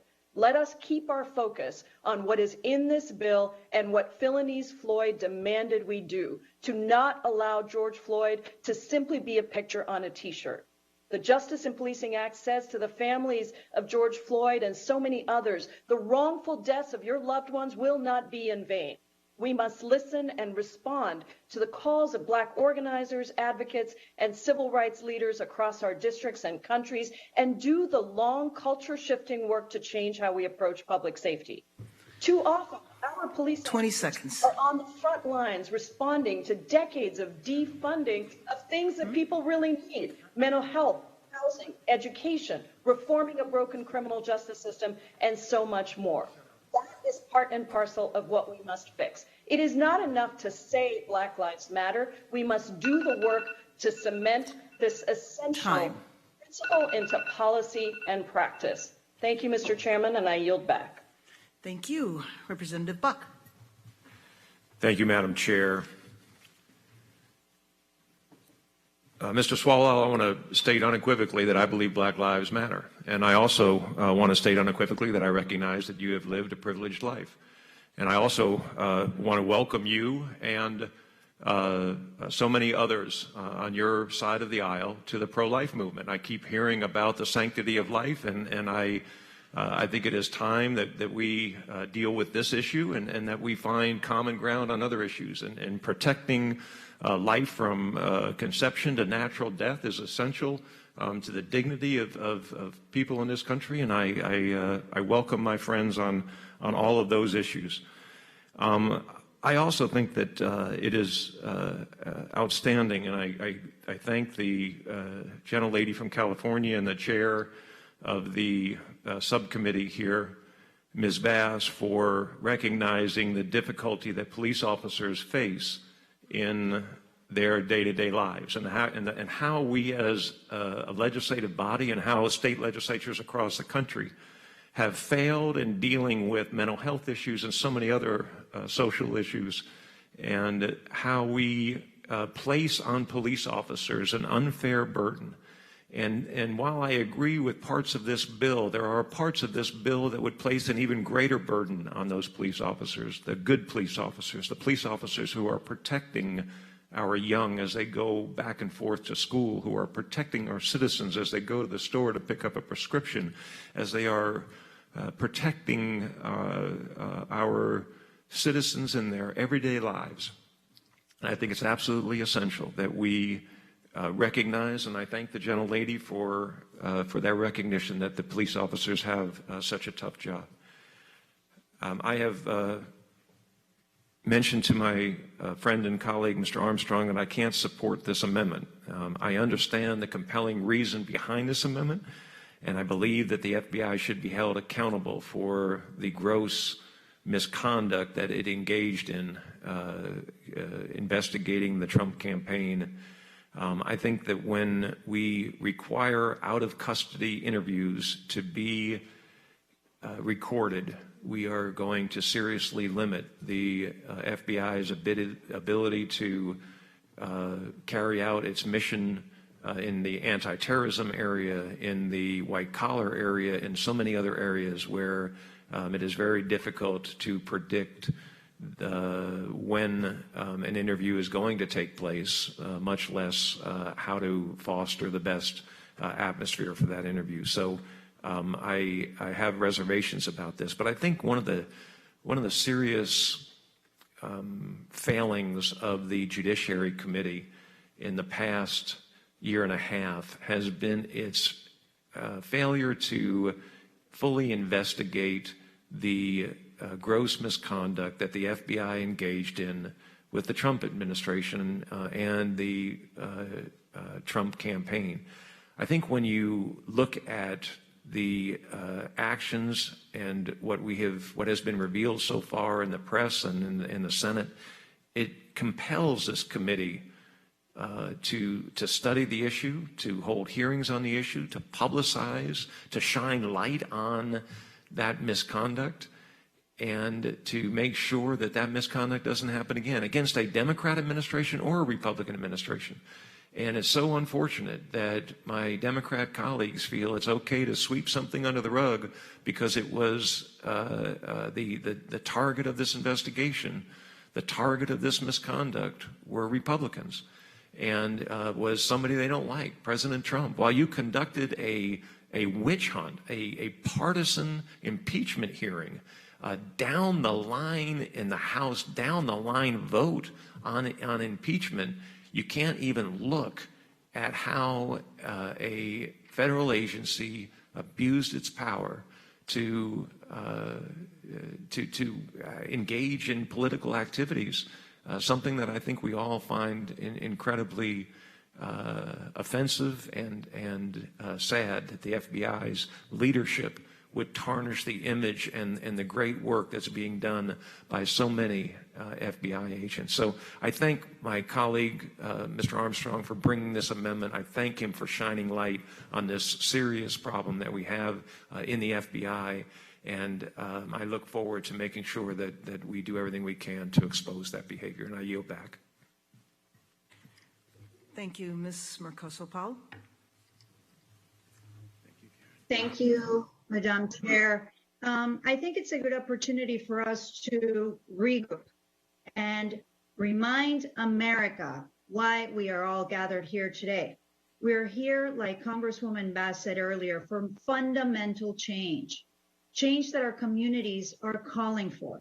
The deaths of George Floyd, Breonna Taylor, Ahmaud Arbery, and just over the weekend, Rayshard Brooks, have called pain and more division in our country. And what the people are asking for, what they're peacefully marching for, is change. All of us today have the opportunity, my colleagues, my Republican colleagues, my Democratic colleagues, we have to have the courage to confront the crisis head on. And we have the responsibility in Congress and in this committee to pass laws at the federal level that will hold law enforcement accountable for their actions and ensure that they are protecting and serving our communities. I know that we can all agree on that. My constituents in my district have overwhelmingly indicated to me that that's what they're asking for, greater accountability. My office conducted a survey last week, and we got over 1,200 responses from constituents on both sides of the aisle, different ages and races. And what were they all in agreement with? That they wanted to see greater accountability for officers that were accused of misconduct. And what have we seen? We've seen thousands of Americans from all walks of life marching together, demanding change. What the people want to see is changes in police oversight and responsibility for those who fail to uphold the law. And they want to know that the law is applied equally to everyone, every American citizen. I've witnessed from personal experience in my area that law enforcement in Miami and in my district are making changes. They are trying. I have met with them, and I commend the large number of officers who are working to serve and protect the people they serve. But accountability means transparency, and the efforts in this bill establish a national registry for police misconduct and require reporting on the use of force. We need these meaningful changes to build trust in our communities. It also means that working on the front end to reform police practices and addressing the systemic racism that is ingrained in our society and in our government. The reality is that people of color live with and face prejudice throughout their entire lives. Our federal and state law enforcement agencies need to enact reforms that are responsive to the nation's pleas and that live up to the standard of equal protection under the law. We need to take action that ends racial profiling, bans chokeholds, and sets a standard that use of force should only be used as last resort. What the president signed as an executive order yesterday does not go far enough, and we've seen that when a new president takes over, they can repeal the executive order signed by previous presidents. That's why in Congress, as an independent branch of government, we need to take the responsibility to enact all of these measures into law and ensure that we ban chokeholds, not only under certain circumstances. I am proud to support the George Floyd Justice in Policing Act because it works to make all these changes. I am also proud to support this bill because it supports greater community engagement with law enforcement. This bill promotes the use of civilian oversight boards, which will build bridges between police and the communities, giving the people a voice in their policies. They ensure officer accountability through fair and open investigations and work to shape public trust in local law enforcement. Miami-Dade County is looking at the idea of reviving civilian oversight of police, but it's only effective if it's structured correctly. And that's why HR 7120 sets a baseline for effective civilian oversight. And I think more work can be done in the future to bolster their use across the country. So please, let's not get distracted by political talking points. We shouldn't be political today, members of the judiciary, all of us working together. Let's show the American people that we are going to take action, that we have the courage and the will to make sure that we hold the police departments accountable and protect the people that they're charged to serve. Thank you. I yield back. The gentlelady yields back. For what purpose does the gentlelady from Pennsylvania, Ms. Reschenthaler, seek recognition? Mr. Chairman, it's gentleman, but it's sorry. okay. I understand things are fluid today. I move to strike the last word. Gentleman's recognized. Thank you, Mr. Chairman. Mr. Chairman, I've heard some of my colleagues try to talk about the fact that the Democrat Party does not want to defund the police. But let's just look at their own words on this matter. And this is all in the words of individuals in the Democrat Party. Brian Fallon, in early June, he's the executive director of Demand Justice. He's also the former press secretary to Hillary Clinton, and he's the spokesperson for Attorney General Eric Holder. He tweeted, quote, "Defund the police." On June 5th, Representative Omar, she represents Minneapolis, as we all know, she tweeted, and I quote, "The Minneapolis Police Department has proven themselves beyond reform. It's time to disband them and reimagine public safety in Minneapolis." Minneapolis City Council member Jeremiah Ellison, who's coincidentally the son of Minnesota Attorney General Keith Ellison, he tweeted, and I quote, "We are going to dismantle the Minneapolis Police Department. And when we're done, we're not simply going to glue it back together. We're going to dramatically rethink how we approach public safety and emergency response. It's really past due." Ellison then also publicly pledged his support to the leftist terrorist organization Antifa. Lisa Bender, president of the Minneapolis City Council, tweeted, "We're going to dismantle the Minneapolis Police Department." Patrice Cullors, a co-founder of the BLM movement, wants to see police forces abolished entirely. Steve Fletcher, Minnesota Council City member, he stated that he and the city council president and the chair of public safety are calling to, and I quote, "disband our police department and start fresh with a community-oriented, nonviolent public safety and outreach capacity." And in LA, Mayor Eric Garcetti is looking to defund the police to the tune of over $250 million of cuts. So, Mr. Chairman, we constantly hear from the left that words matter. That's the mantra of the left. Well, words do matter. And the Democrats want to, and this is in their own words, the Democrats want to defund, dismantle, and abolish the police. So, Mr. Chairman, these are their words, and their words certainly matter. Now, if I could address one more point that I've heard today, I heard one of my colleagues try to minimize Chaz, the autonomous zone in Seattle, the 6 square blocks in downtown Seattle that Antifa has taken over. Well, I've heard it minimized as something like it's a peaceful protest, alluded to as something that we would see in the 60s, the Summer of Love. But let me just quote the chief of police in Seattle.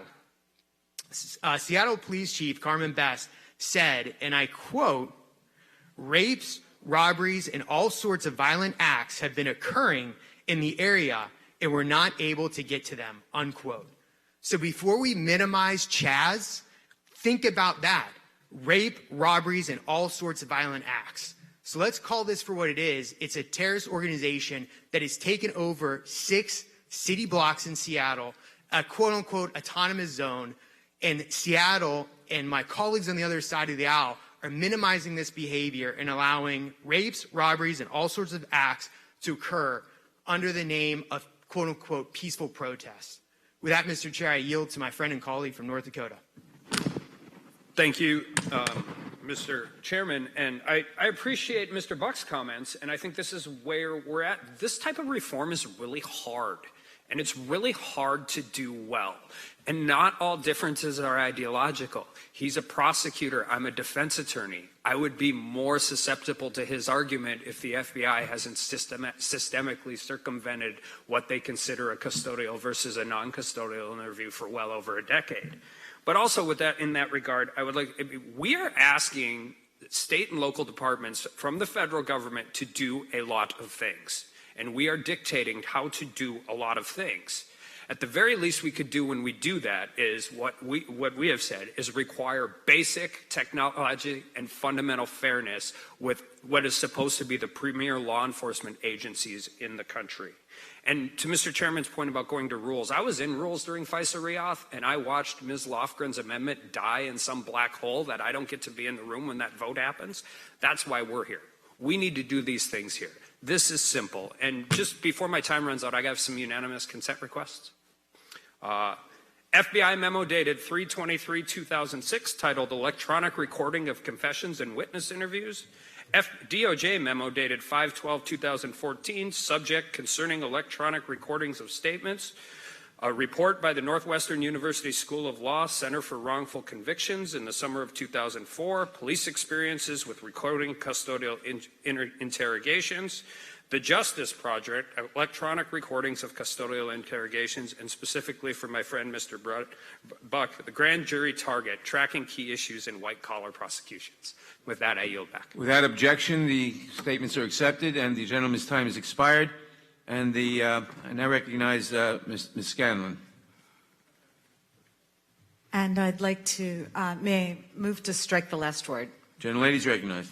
And could I yield briefly to Ms. Bass? Thank you so much. I have to correct my good friend, Representative Rush and Scholar, since you called out my city, Los Angeles. I will tell you that our mayor did not defund the police. In Los Angeles, on any given day, we have 40,000 people who are homeless, 40,000. And so what he did was reallocate money to address the problems that the police department never wants to deal with because they shouldn't. Thank you. I yield back to the good lady.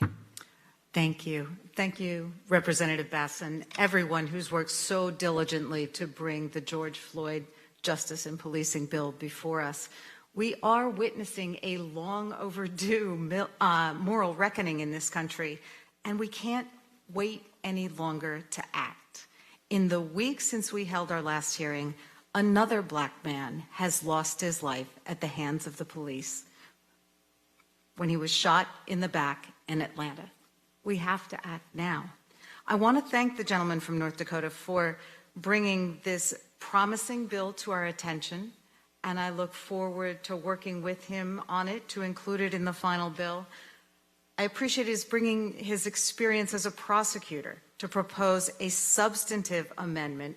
Defense attorney. Sorry, defense attorney. But bringing that experience in this field to us to work to make the bill better. I particularly appreciate the seriousness with which he approaches the issue of actually addressing police accountability rather than making irrelevant political arguments or suggesting toothless proposals that will not make the changes we need to dismantle systemic racism in our country. And with that, I yield back. Mr. Chairman.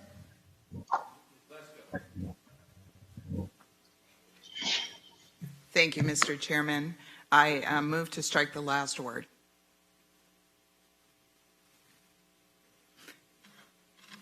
I move to strike the last word. Thank you. Mr. Chairman and members, I want to say that I respect Representative Bass, and I think that she works hard.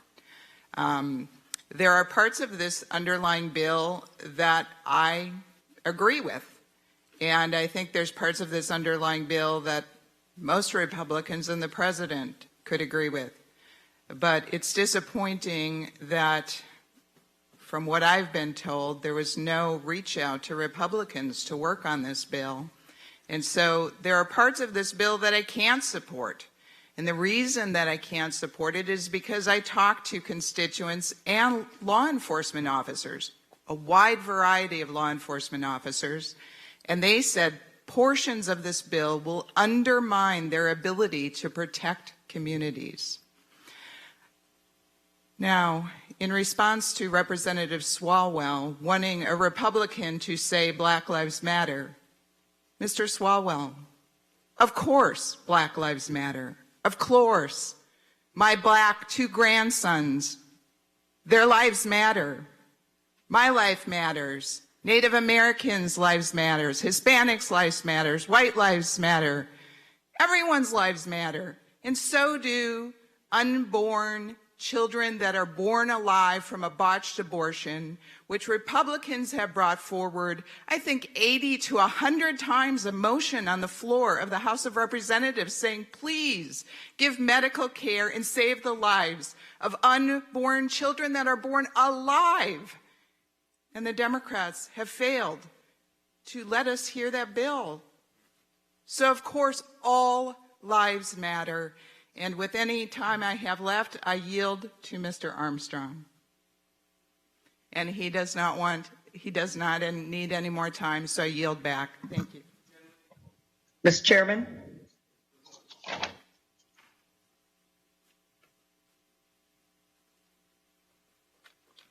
Mr. Chairman, Ms. Jennings seeks recognition.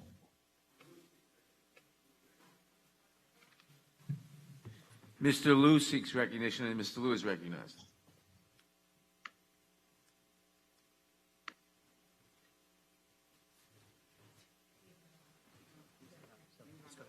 We'll recognize Mr. Cohen. Thank you, Mr. Chair. This is one of the most important hearings this committee will have, because what has happened in Minneapolis has brought the nation's attention to problems that this country has had since 1619, when the first slaves were brought into this country. And we had slavery until 1863/65, Emancipation Proclamation / into the Civil War, Juneteenth. And then we had Jim Crow. And then we had post-Jim Crow, which was the Southern Strategy, which was a continuation of a racist policy that we've had for years to keep black people down, to not give them rights, to not give them opportunities to participate in the American dream, to have health care, to have education, to have job training, to not be discriminated against in housing, to not be discriminated against in employment. And it all came to bear. That is the issue that brought us here today, was George Floyd, killed by a police officer with no concern for humanity, one of the most cruel acts ever witnessed, live by individuals on the street, and then immediately thereafter by recordings, video recordings, to where we all saw that officer put his knee on the neck of the man who said, "I cannot breathe," and he didn't give a hoot, because he was a policeman who had been upset that Mr. Floyd apparently didn't cooperate in getting in the back seat of the car, and he was going to teach him a lesson. He was going to teach him a lesson that he would remember for 8 minutes and 46 seconds. Not forever, but for Mr. Floyd it was forever. 8 minutes and 46 seconds became forever, because he didn't do what a policeman wanted him to do. And a policeman doesn't have that power. And he didn't have that power in Atlanta, when a man asleep at the Wendy's ran away. He had a taser, but the policeman's not supposed to kill somebody because they're running away with a taser.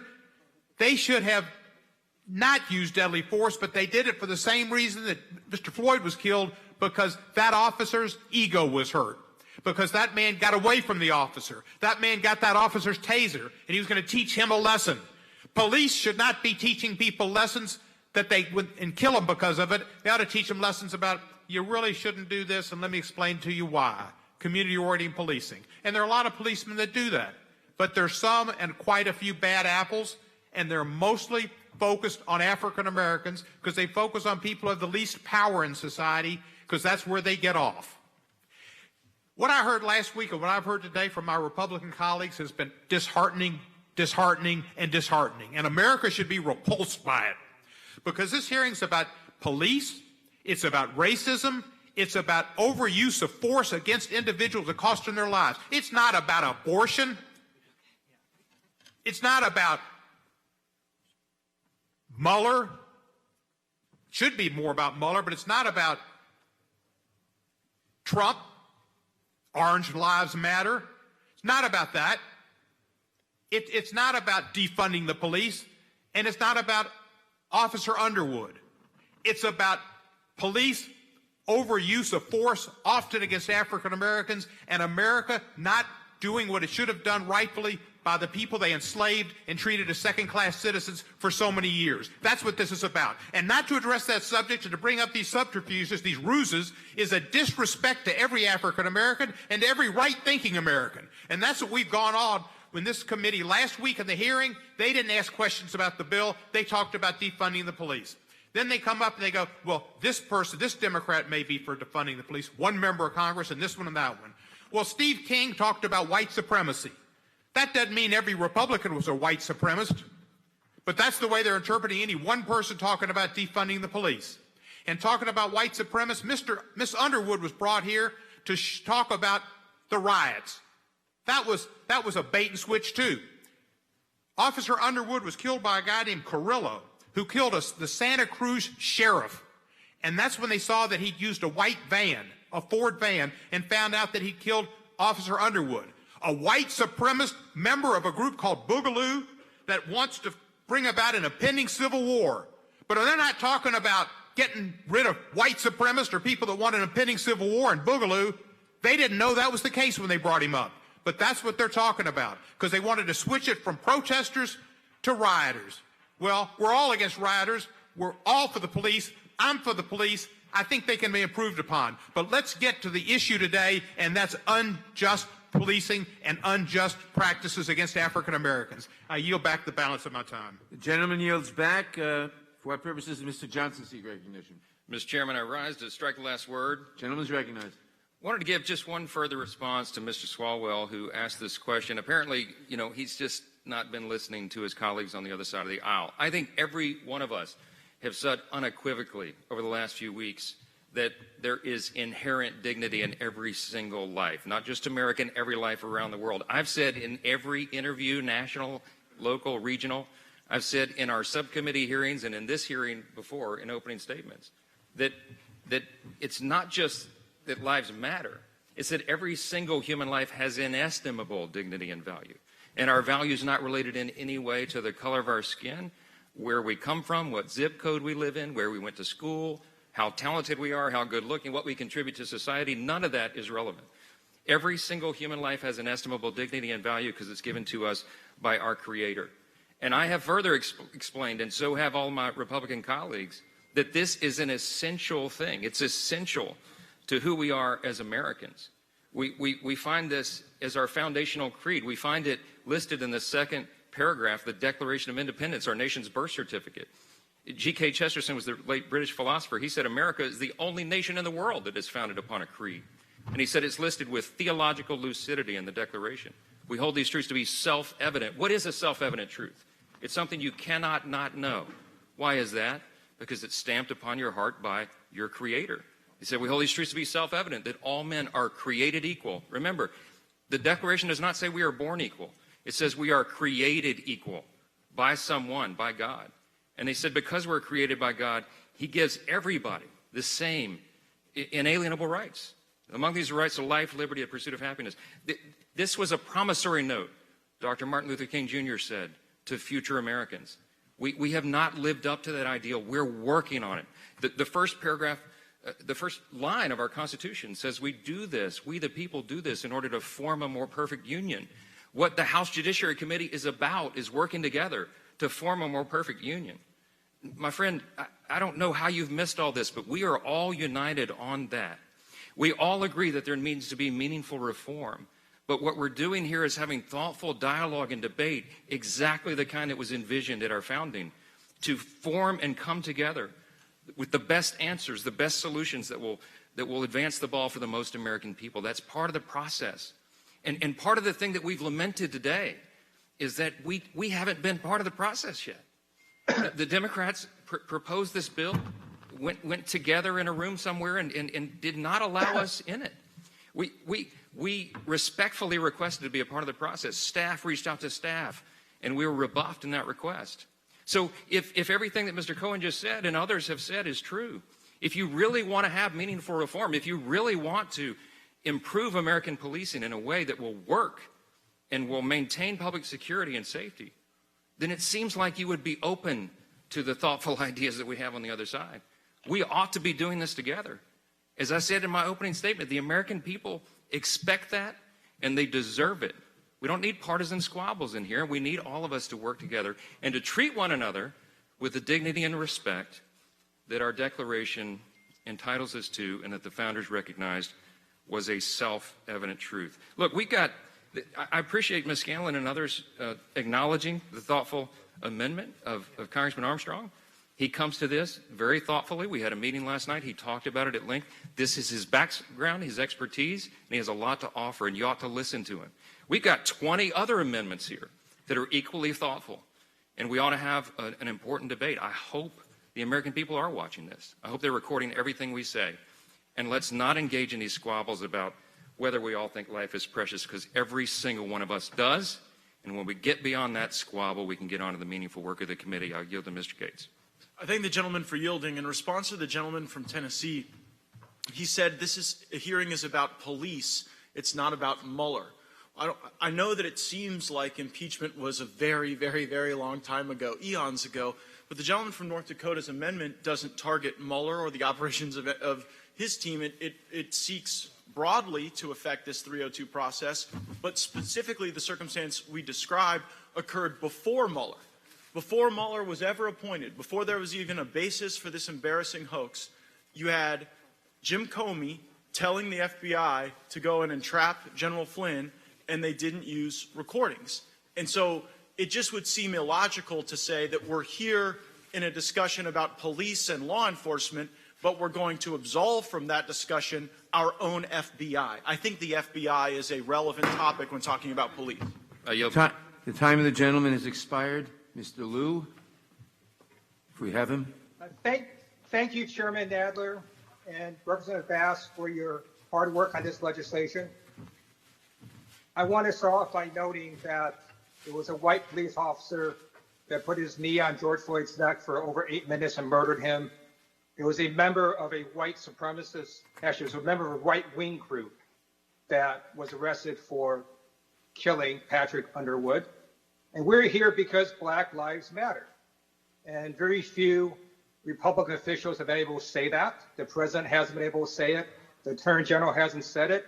Most Republican members of Congress haven't been able to say it. And why does that matter? Because you can't fix the problem if you can't even identify the problem. And if you say Black Lives Matter, but then immediately qualify it with All Lives Matter, saying all life is precious, it shows that you don't understand the problem. The problem is we have a system that does not treat all life as precious. It's a system that consistently undervalues Black lives. Now, do blue lives matter? Of course. The system already protects blue lives. Is all life precious? Absolutely. Except the system doesn't view it that way. And that's why we are here. Let me give you an example of what I mean by this system. It wasn't just one rogue cop that killed George Floyd. It was an additional 2 police officers that had their knees on his body, and a 4th officer that was stood as a lookout. But then there was this whole training involved. They were trained in procedures that obstructed people's airways. And then there was the Minneapolis Police Department spokesperson that gave an entirely misleading account of what happened. And then there were the civilians and police officers who knew about Derek Chauvin's prior misconduct and didn't take strong enough action. It takes an entire village to allow for the persistent, systematic murder of Black Americans by government. And if you don't get that, if you think that this is just about a few rogue cops, you don't understand the problem. Right now, Black Americans are killed at a rate twice as high as white Americans by police officers. That's not a few rogue cops, that's an entire system. Now, are there good cops? Are most cops good? Absolutely. Just like most people in this committee, I hope all of us think we're good people too. But good people can perpetuate a bad system. We are part of a system that has repeatedly discriminated against minorities. Just take this pandemic. Blacks, Latinos, Native Americans, and Asian Pacific Islanders die at far higher rates than whites. In education, in housing, in our prisons, there are huge disparities between colored people and whites. And we're part of that system. We help create it.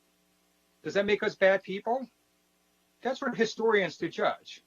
But now that we've been made very aware of the police brutality against Black Americans, we have a responsibility to fix it. And the first thing we have to do is to understand the problem. The problem, again, is that Black lives are being undervalued. And either you can help us, my colleagues on this side, to fix this problem, or you can allow the inherent racism of our society to continue. We've got a great bill here. Systematically, these reforms. This is a systematic problem. It is not a matter of a few rogue cops or a few bad apples. Please understand that. Please be able to say Black Lives Matters without qualifying it. Show us you get the problem. I yield back.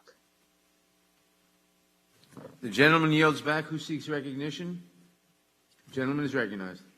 Thank you, Mr. Chairman. We seem to have gone far afield from the amendment before us. Mr. Armstrong's amendment simply requires federal law enforcement to record interviews with suspects and witnesses. Well, one of the provisions of this bill that I strongly support is the encouragement of police cameras to accurately document police encounters and interviews with the public. And there's a very important reason for that. It provides us with an eyewitness that has an absolutely perfect memory, a video that would protect police officers and the public alike from false charges. Now, Mr. Armstrong's amendment is perfectly aligned with this provision. Just as a police video eliminates all doubt about what happened in a particular encounter, including what was said, this provision eliminates all doubt about what was said in a particular interview. I don't see how anyone who supports the use of police cameras to document encounters would then oppose a provision that would use a police recording to document interviews with suspects and witnesses. So I strongly support this amendment and would ask that the majority consider it. The gentleman yields back. I would remind the gentleman and other gentlemen that for the safety of their colleagues and the decorum of the House, they should be wearing masks, Mr. Jordan. I now recognize Mr. Raskin. Thank you, Mr. Chairman, and I'm sending my condolences to Mr. Sensenbrenner and Mr. Barr on the loss of their beloved wives. Life is precious, as the ranking member reminded us, drawing on the words of George Floyd's brother. Life is precious, and in the midst of this pandemic, which has cost more than 115,000 lives, we can show that we truly believe life is precious by wearing masks when we're not speaking in this committee room. Mr. Chairman, the whole premise of government, of civil government, is that we'll be safer inside the social contract than we'll be outside of it. in the state of nature, which Thomas Hobbes said was a state of war, solitary, nasty, brutish, and short. So we exchange the habits of violent self-help, revenge, and tribal justice for trust in the rule of law and the impartial administration of justice. But the American social contract has never been like that for the African American community. It has been a majestic dream laced with violence and speckled with racist poison.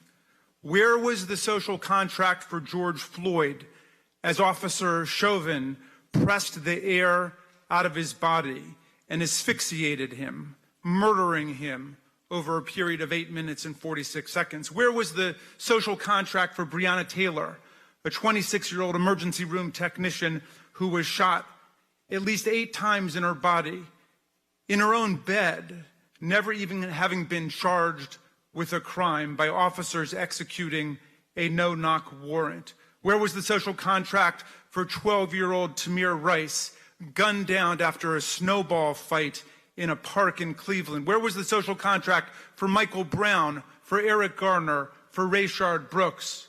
Where is the social contract today for African-American citizens who often experience fear of the police whose salaries they are paying? The Justice in Policing Act is the beginning, just the beginning of repairing the broken social contract in our country. It bans chokeholds and strangleholds. It requires that deadly force be used only when absolutely necessary to save life. It stops militarizing law enforcement and therefore stops confusing the police, whose job it is to protect and defend our people, with the army, which is trained to kill the enemy.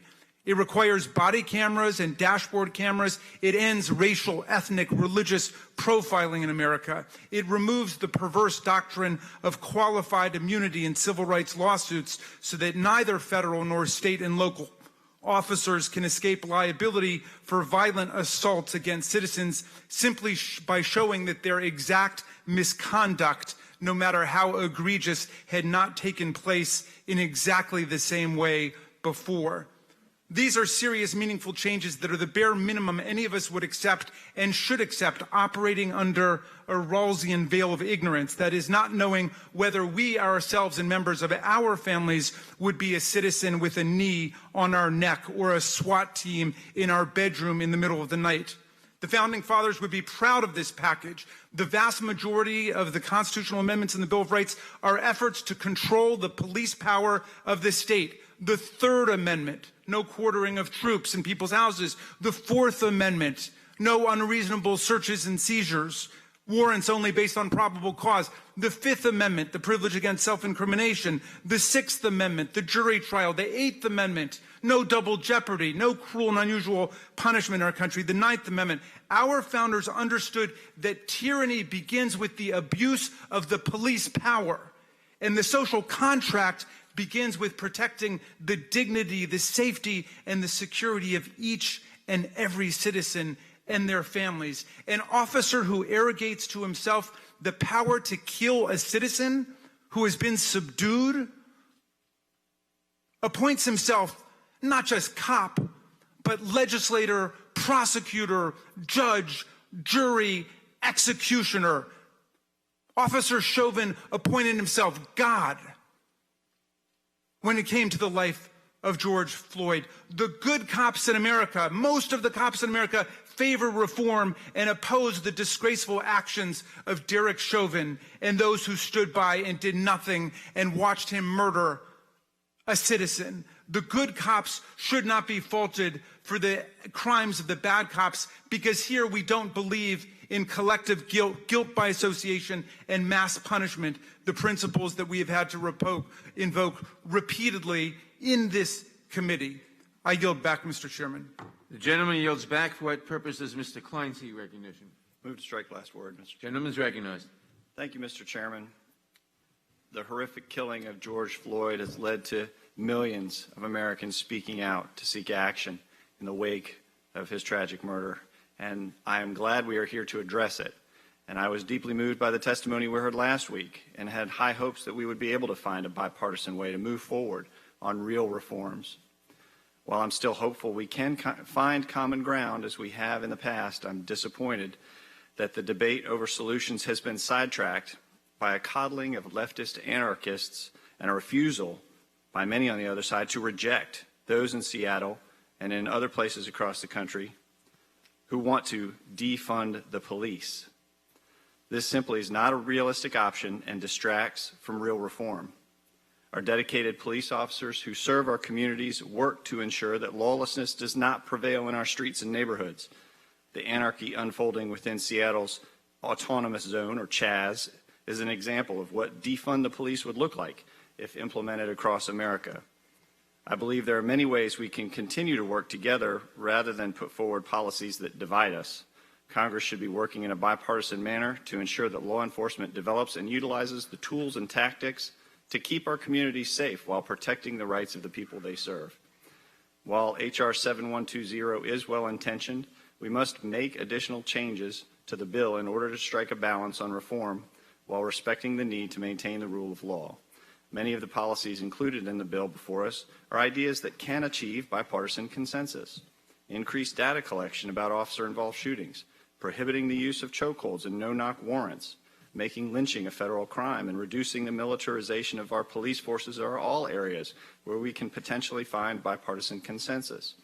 Unfortunately, this bill was crafted without the input of Republicans, and we need to make revisions that not only protect citizens, but ensure the foundational principles of the rule of law are respected in order to get this legislation across the finish line together.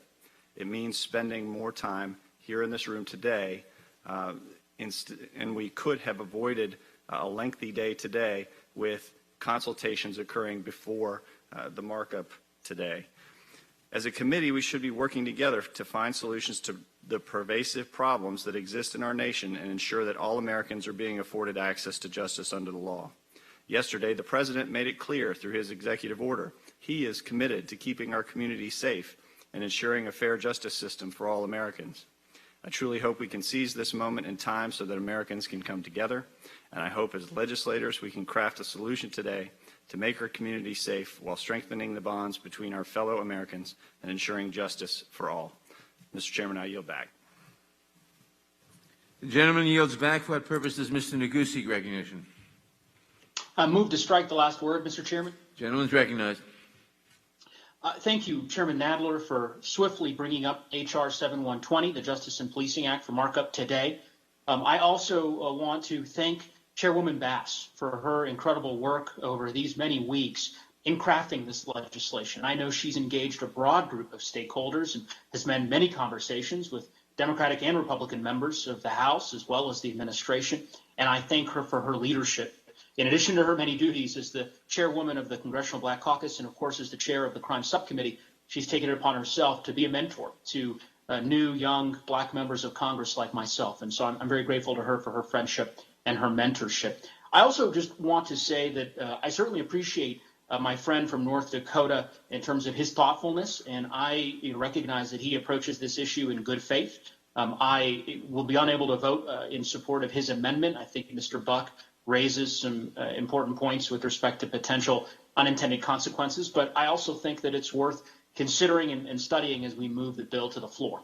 But I want to talk about the broader bill and ultimately why we're here today. As a nation, we continue to feel the immense pain and distress over the recent killings of George Floyd, and Breonna Taylor, and so many others. However, these latest killings did not appear out of nowhere. They are rooted in generations of inequality and injustice.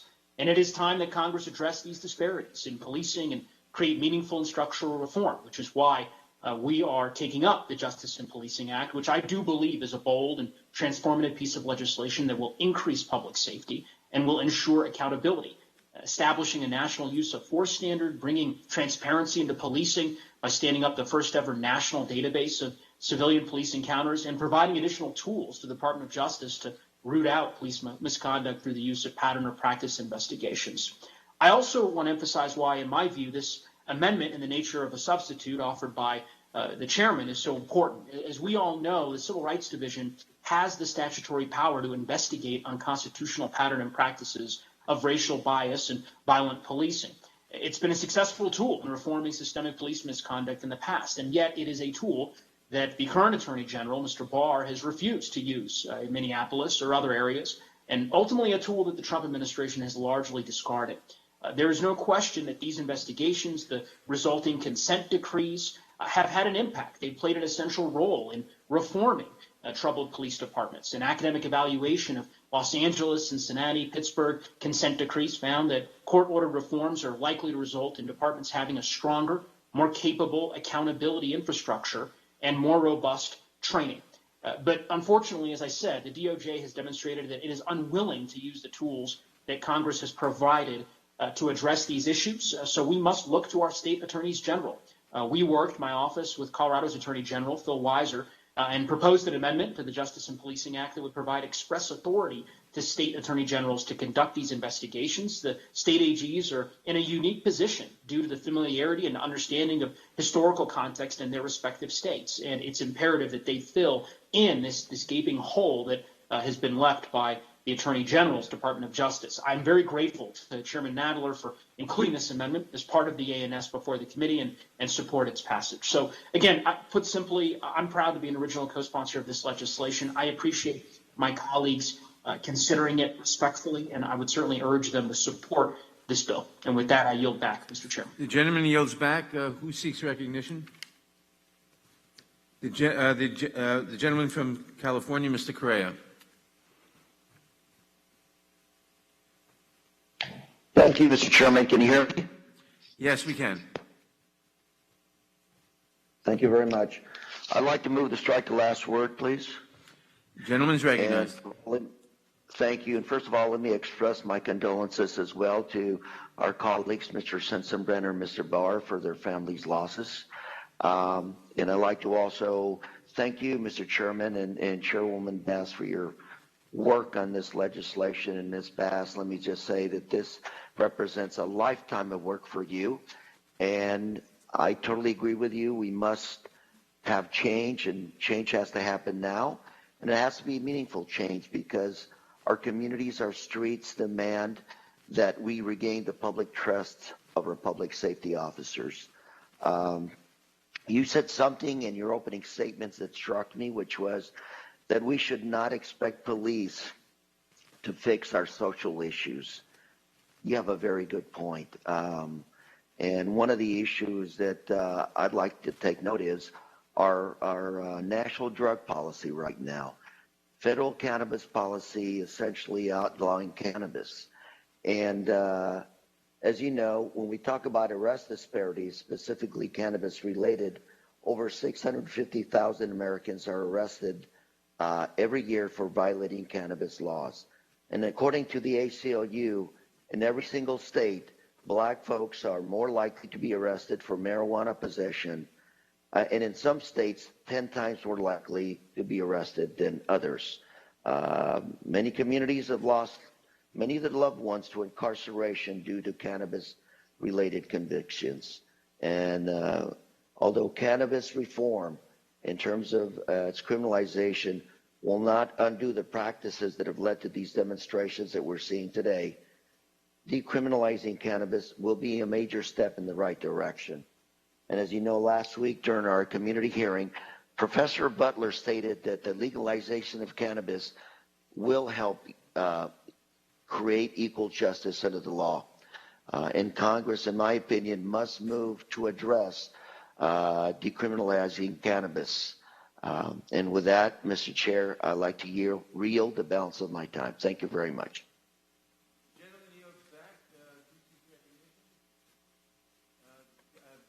Ms. Garcia is recognized.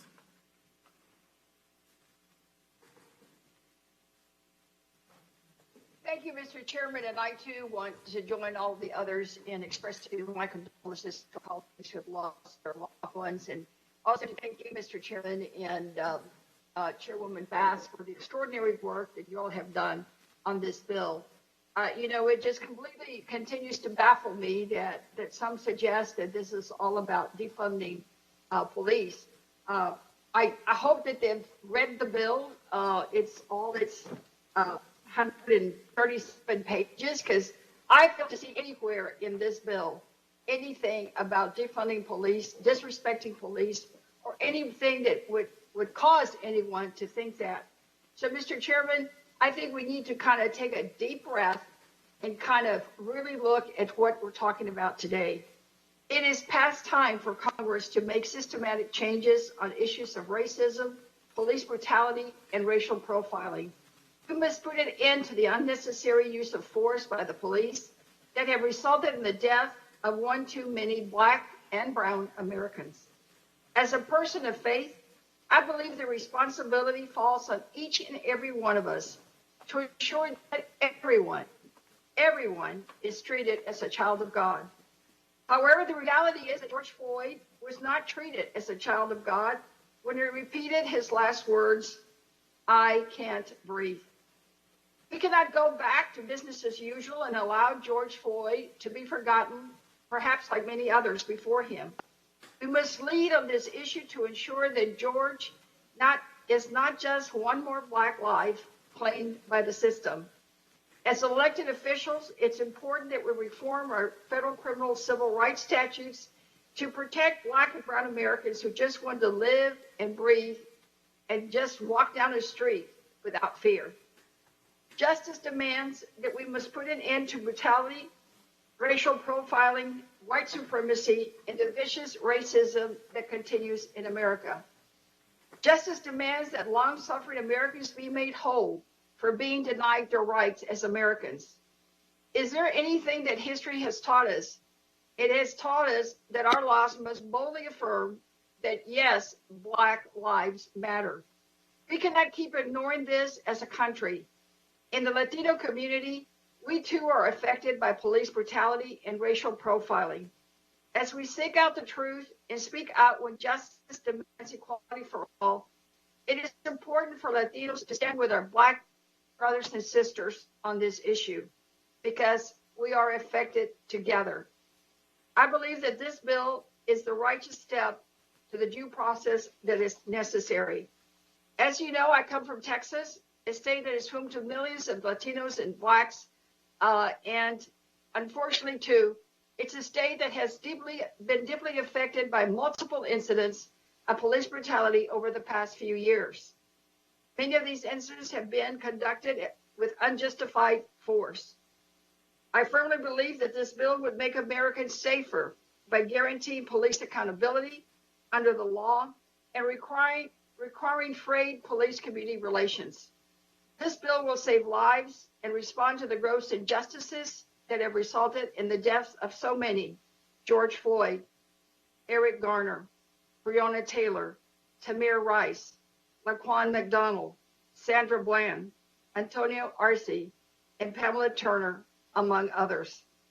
I say their name because today we are honoring them with real transformative action. Mr. Chairman, I cannot support this amendment, and I strongly support and urge all my colleagues to vote for the underlying bill that is so critical to make real transformational change in this country. We must do it, and we must do it now. Thank you, and I yield back the remainder of my time. The gentlelady yields back. For what purpose does Mr. Jeffries seek recognition? Move to strike the last word. Gentleman is recognized. Thank you, Mr. Chair, for your leadership. I thank Chairwoman Bass for her tremendous leadership as well. I don't doubt that this amendment is being offered in good faith. I do not support it. And it has also led us into a discussion that is irrelevant as it relates to the question at hand. You know, the video of George Floyd's murder was not brought to me by a fellow member of Congress. It was not brought to me by my chief of staff. It was not brought to me by my legislative director. It was brought to me by my young Black son,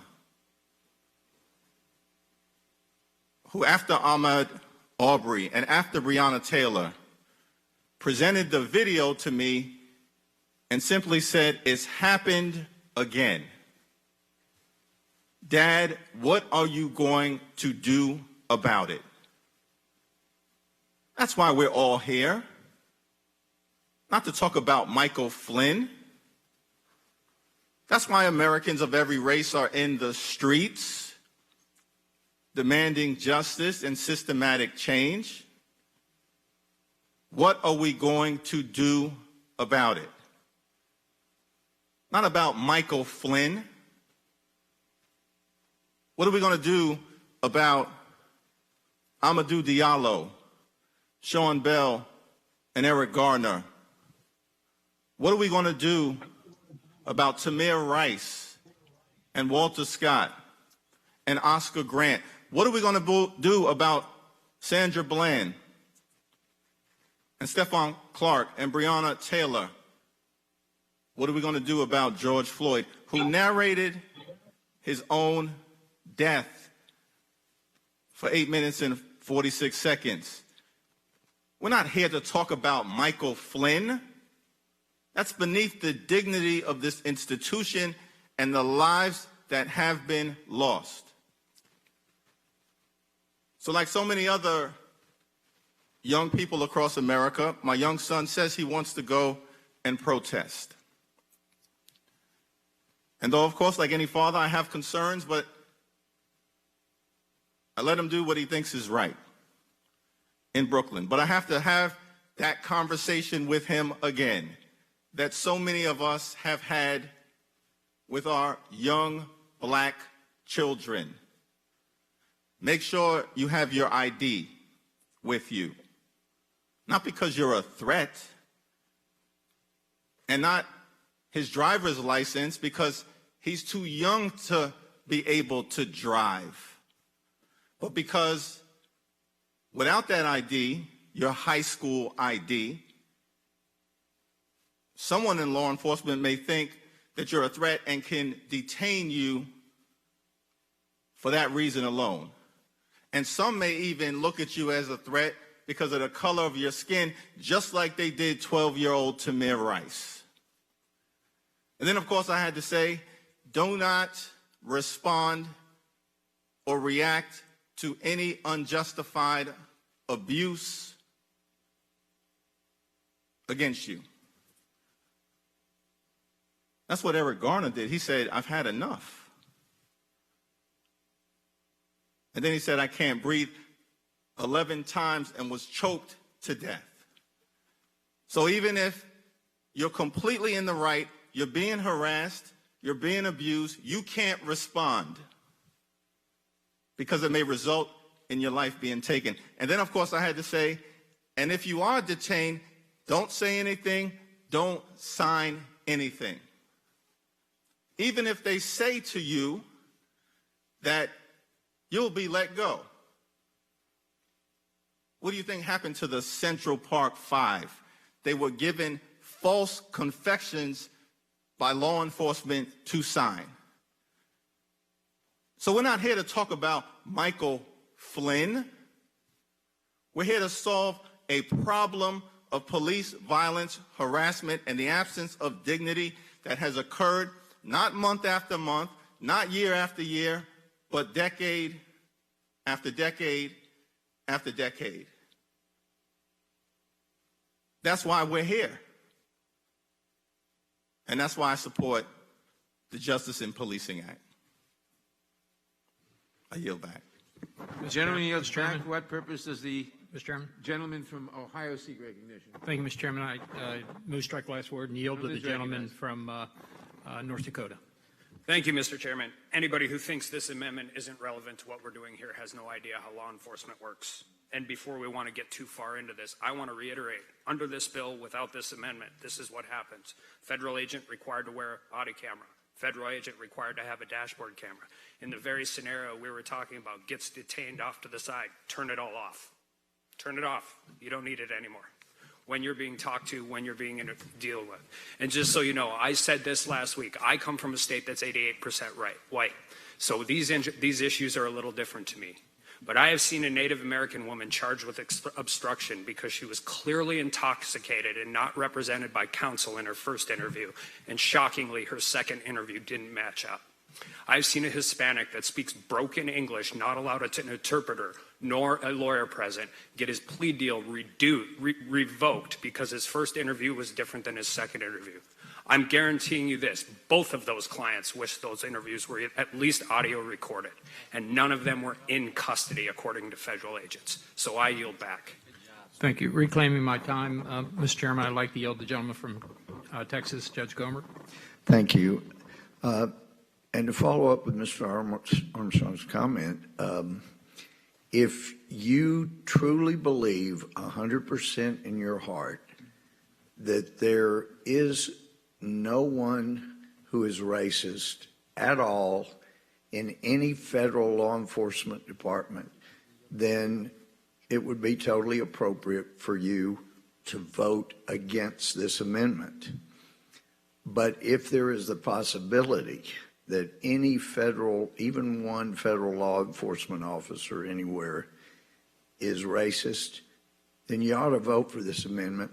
And I do appreciate all the wonderful speeches everybody's made, but failed to address this good amendment. Thank you for the good speeches, but this amendment is what we're talking about right now, and it would make a difference. It will make law enforcement better. It will prevent people, even if they, federal officers, even if they have any racist inclinations, from exhibiting those, because it will all be recorded, and you can't hide it in a written 302. So I applaud the amendment, and I'm thankful for that. And I, too, totally express my sympathy for Jim Sensenbrenner's loss, Andy Barr's loss, and I'm grateful everybody is so sensitive to that. That's wonderful. But I yield back to my friend from Ohio. Thank you. Reclaiming my time, I'd also like to add my condolences to the spouses who passed away, Ms. Sensenbrenner and Ms. Barr. And these were truly great people. And this hearing is extremely important, as we all know, and there are many things that we really could work out in a bipartisan manner had we been consulted ahead of time. And I'm hoping that a number of the amendments that I have, I'm going to offer one, but we had three. We're going to be working with Senator Tim Scott to get these actually into law, if at all possible, because there's a lot of good things we could do in this area to reform the police, the vast majority of whom are professionals and work extremely hard and put their lives at risk every day. But apparently there's not a lot of bipartisanship. We'll see. We got more time left in this committee, but we keep seeing a lot of shots across the bow from the other side, which is unfortunate. And I'd like to now yield to the gentleman from Ohio, our ranking member. I thank the gentleman for yielding. The gentleman from North Dakota is exactly right. The two individuals he referenced, the two examples he gave, sure do wish those interviews were recorded. And my guess is the examples Mr. Jeffries talked about probably wish those interactions were recorded. And I know General Flynn wishes his interview was recorded, because we know what they did after that. They went and changed the very notes they took the day it happened. Oh, and by the way, those two agents said after the interview with General Flynn, they didn't think he was lying. They thought he was being straightforward and honest, but they went ahead and changed it because the FBI was out to get him. So I think every example, the examples the gentleman gave from North Dakota, who's a sponsor of the amendment, the examples that Mr. Jeffries gave, who's against the amendment, they probably wanted their interviews recorded too. And I know General Flynn would have liked his interview recorded. And yet the majority is going to vote no. They're going to vote against it. Makes absolutely no sense. They're going to vote against it. I hope this passes. I hope you have a change of heart. I hope we pass the gentleman's amendment and get on with the other good amendments that we're going to offer. I yield back. Yield back. The gentleman yields back. For what purpose? Ms. Escobar is recognized. Mr. Chairman, move to... Gentlelady is recognized. Mr. Chairman, we're here at yet another historic moment, and while I have no doubt of Mr. Armstrong's desire to improve our legislation, I have to express my doubts about some of my Republican colleagues, and I feel like I need to remind folks about why we are here.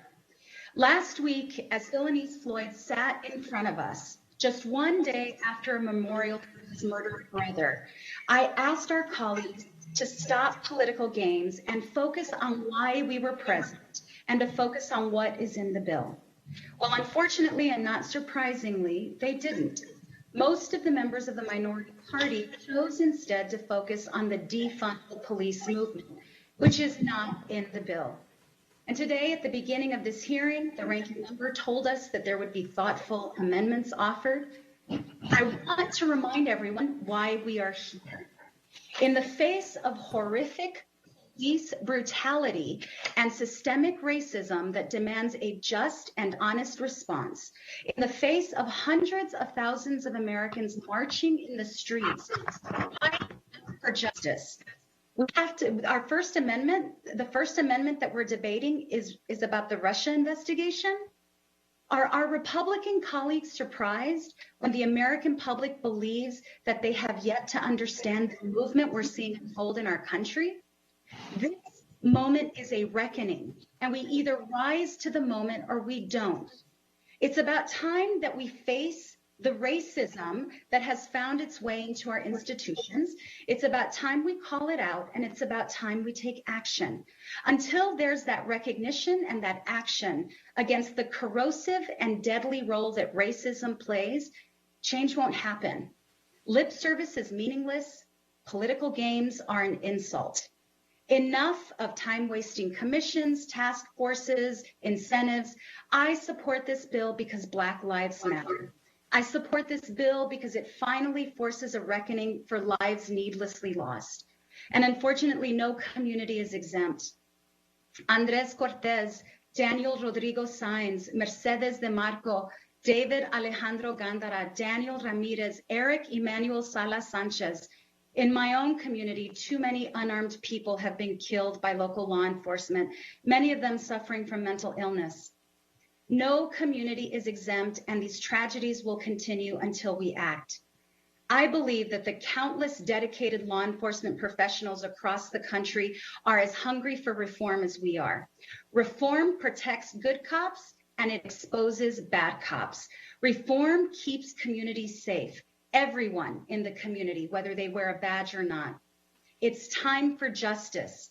That can't happen until we have honest conversations. I again urge my colleagues on the other side of the aisle, it's not too late to think of the innumerable lives lost needlessly at the hands of brutality.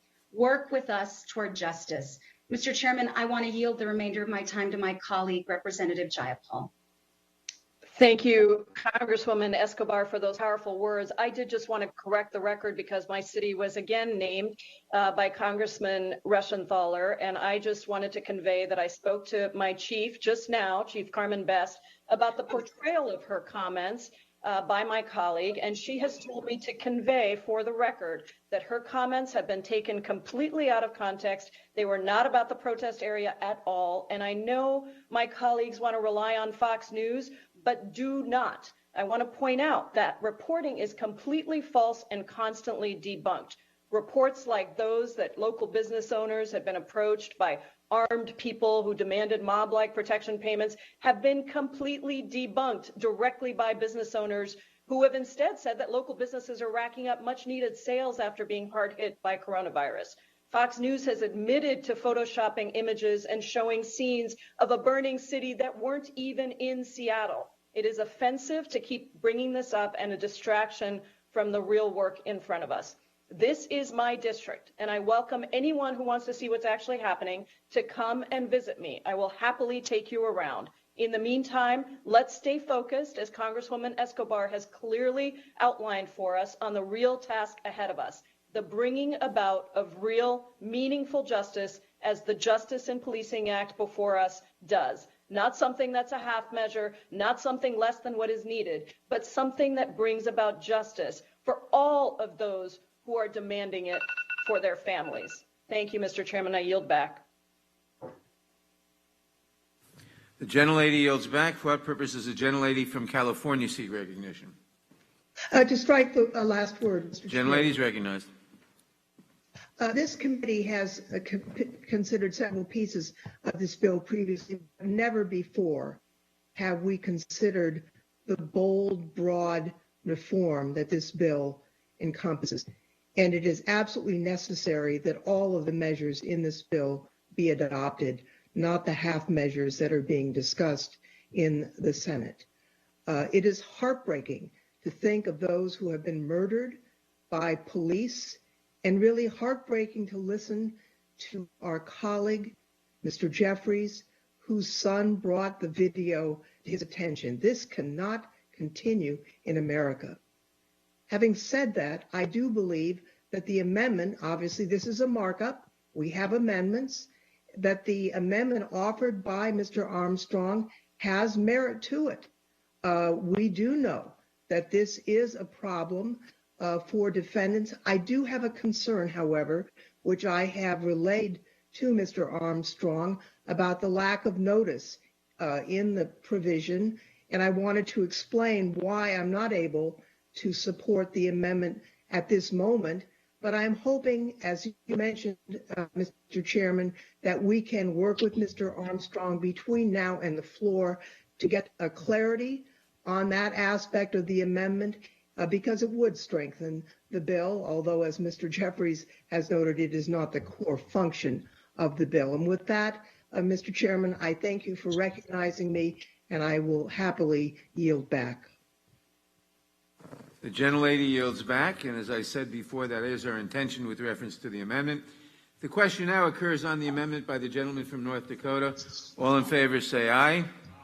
Opposed, no. No. The nays have it. Roll call. A roll call is requested. The clerk will call the roll. Mr. Nadler? No. Mr. Nadler votes no. Ms. Lofgren? No. Ms. Lofgren votes no. Ms. Jackson Lee? No. Ms. Jackson Lee votes no. Mr. Cohen? Mr. Johnson of Georgia? Mr. Johnson of Georgia votes no. Mr. Deutsch? No. Mr. Deutsch votes no. Ms. Bass? No. Ms. Bass votes no. Mr. Richmond? Mr. Richmond votes no. Mr. Jeffries? Mr. Jeffries votes no. Mr. Cicilline? No. Mr. Cicilline votes no. Mr. Swalwell? Mr. Liu? No. Mr. Liu votes no. Mr. Raskin? No. Mr. Raskin votes no. Ms. Jayapal? No. Ms. Jayapal votes no. Ms. Demings? No. Ms. Demings votes no. Mr. Correa? No. Mr. Correa votes no. Ms. Scanlon? No. Ms. Scanlon votes no. Ms. Garcia? No. Ms. Garcia votes no. Mr. Neguse? No. Mr. Neguse votes no. Ms. McBath? I vote no at this moment, but I look forward to more inclusion and discussions on including it possibly in this legislation. Ms. McBath votes no. Mr. Stanton? No. Mr. Stanton votes no. Ms. Dean? Ms. Dean votes no. Ms. McCarcel-Powell? I'm with Ms. McBath. I would like to discuss with Mr. Armstrong a possibility of working together on getting this through, but at this moment I vote no. Ms. McCarcel-Powell votes no. Ms. Escobar? No. Ms. Escobar votes no.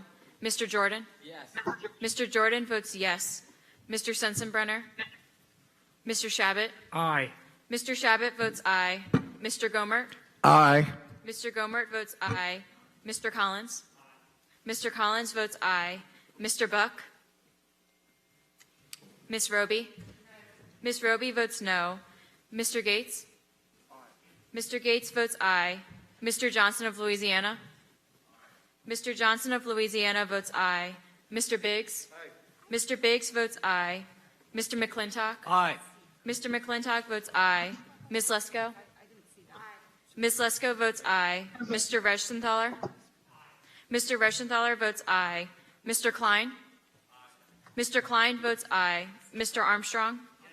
Mr. Armstrong votes yes. Mr. Stubbe? Mr. Stubbe votes yes.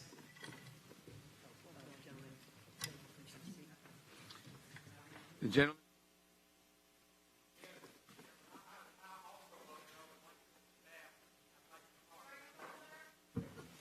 I also vote no, but after we've discussed the biggest problem with law enforcement, the fact that the unredacted Mueller report was never given to this Judiciary Committee, I'd I'll like take to up make the a other speech stuff. with my vote as well. Let me with that, take back I my yield. vote. I want to vote and speak. Mr. Cohen votes no.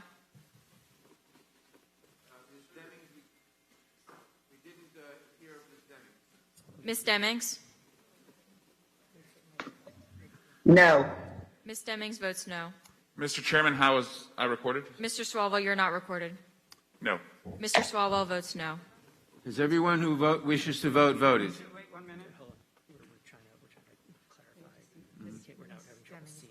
Okay.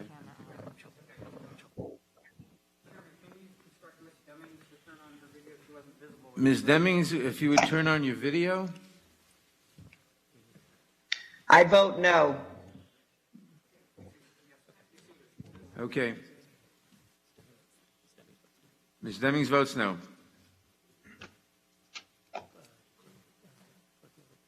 The clerk will report.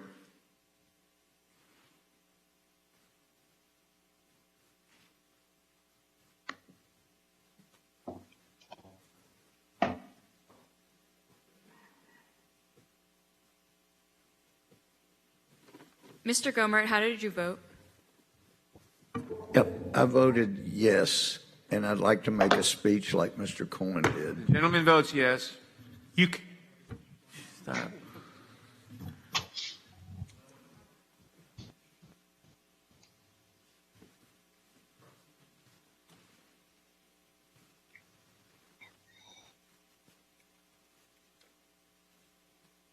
Mr. Chairman, there are 13 ayes and 25 noes. The amendment is not agreed to. The committee will now stand in recess for 1 hour.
3 months.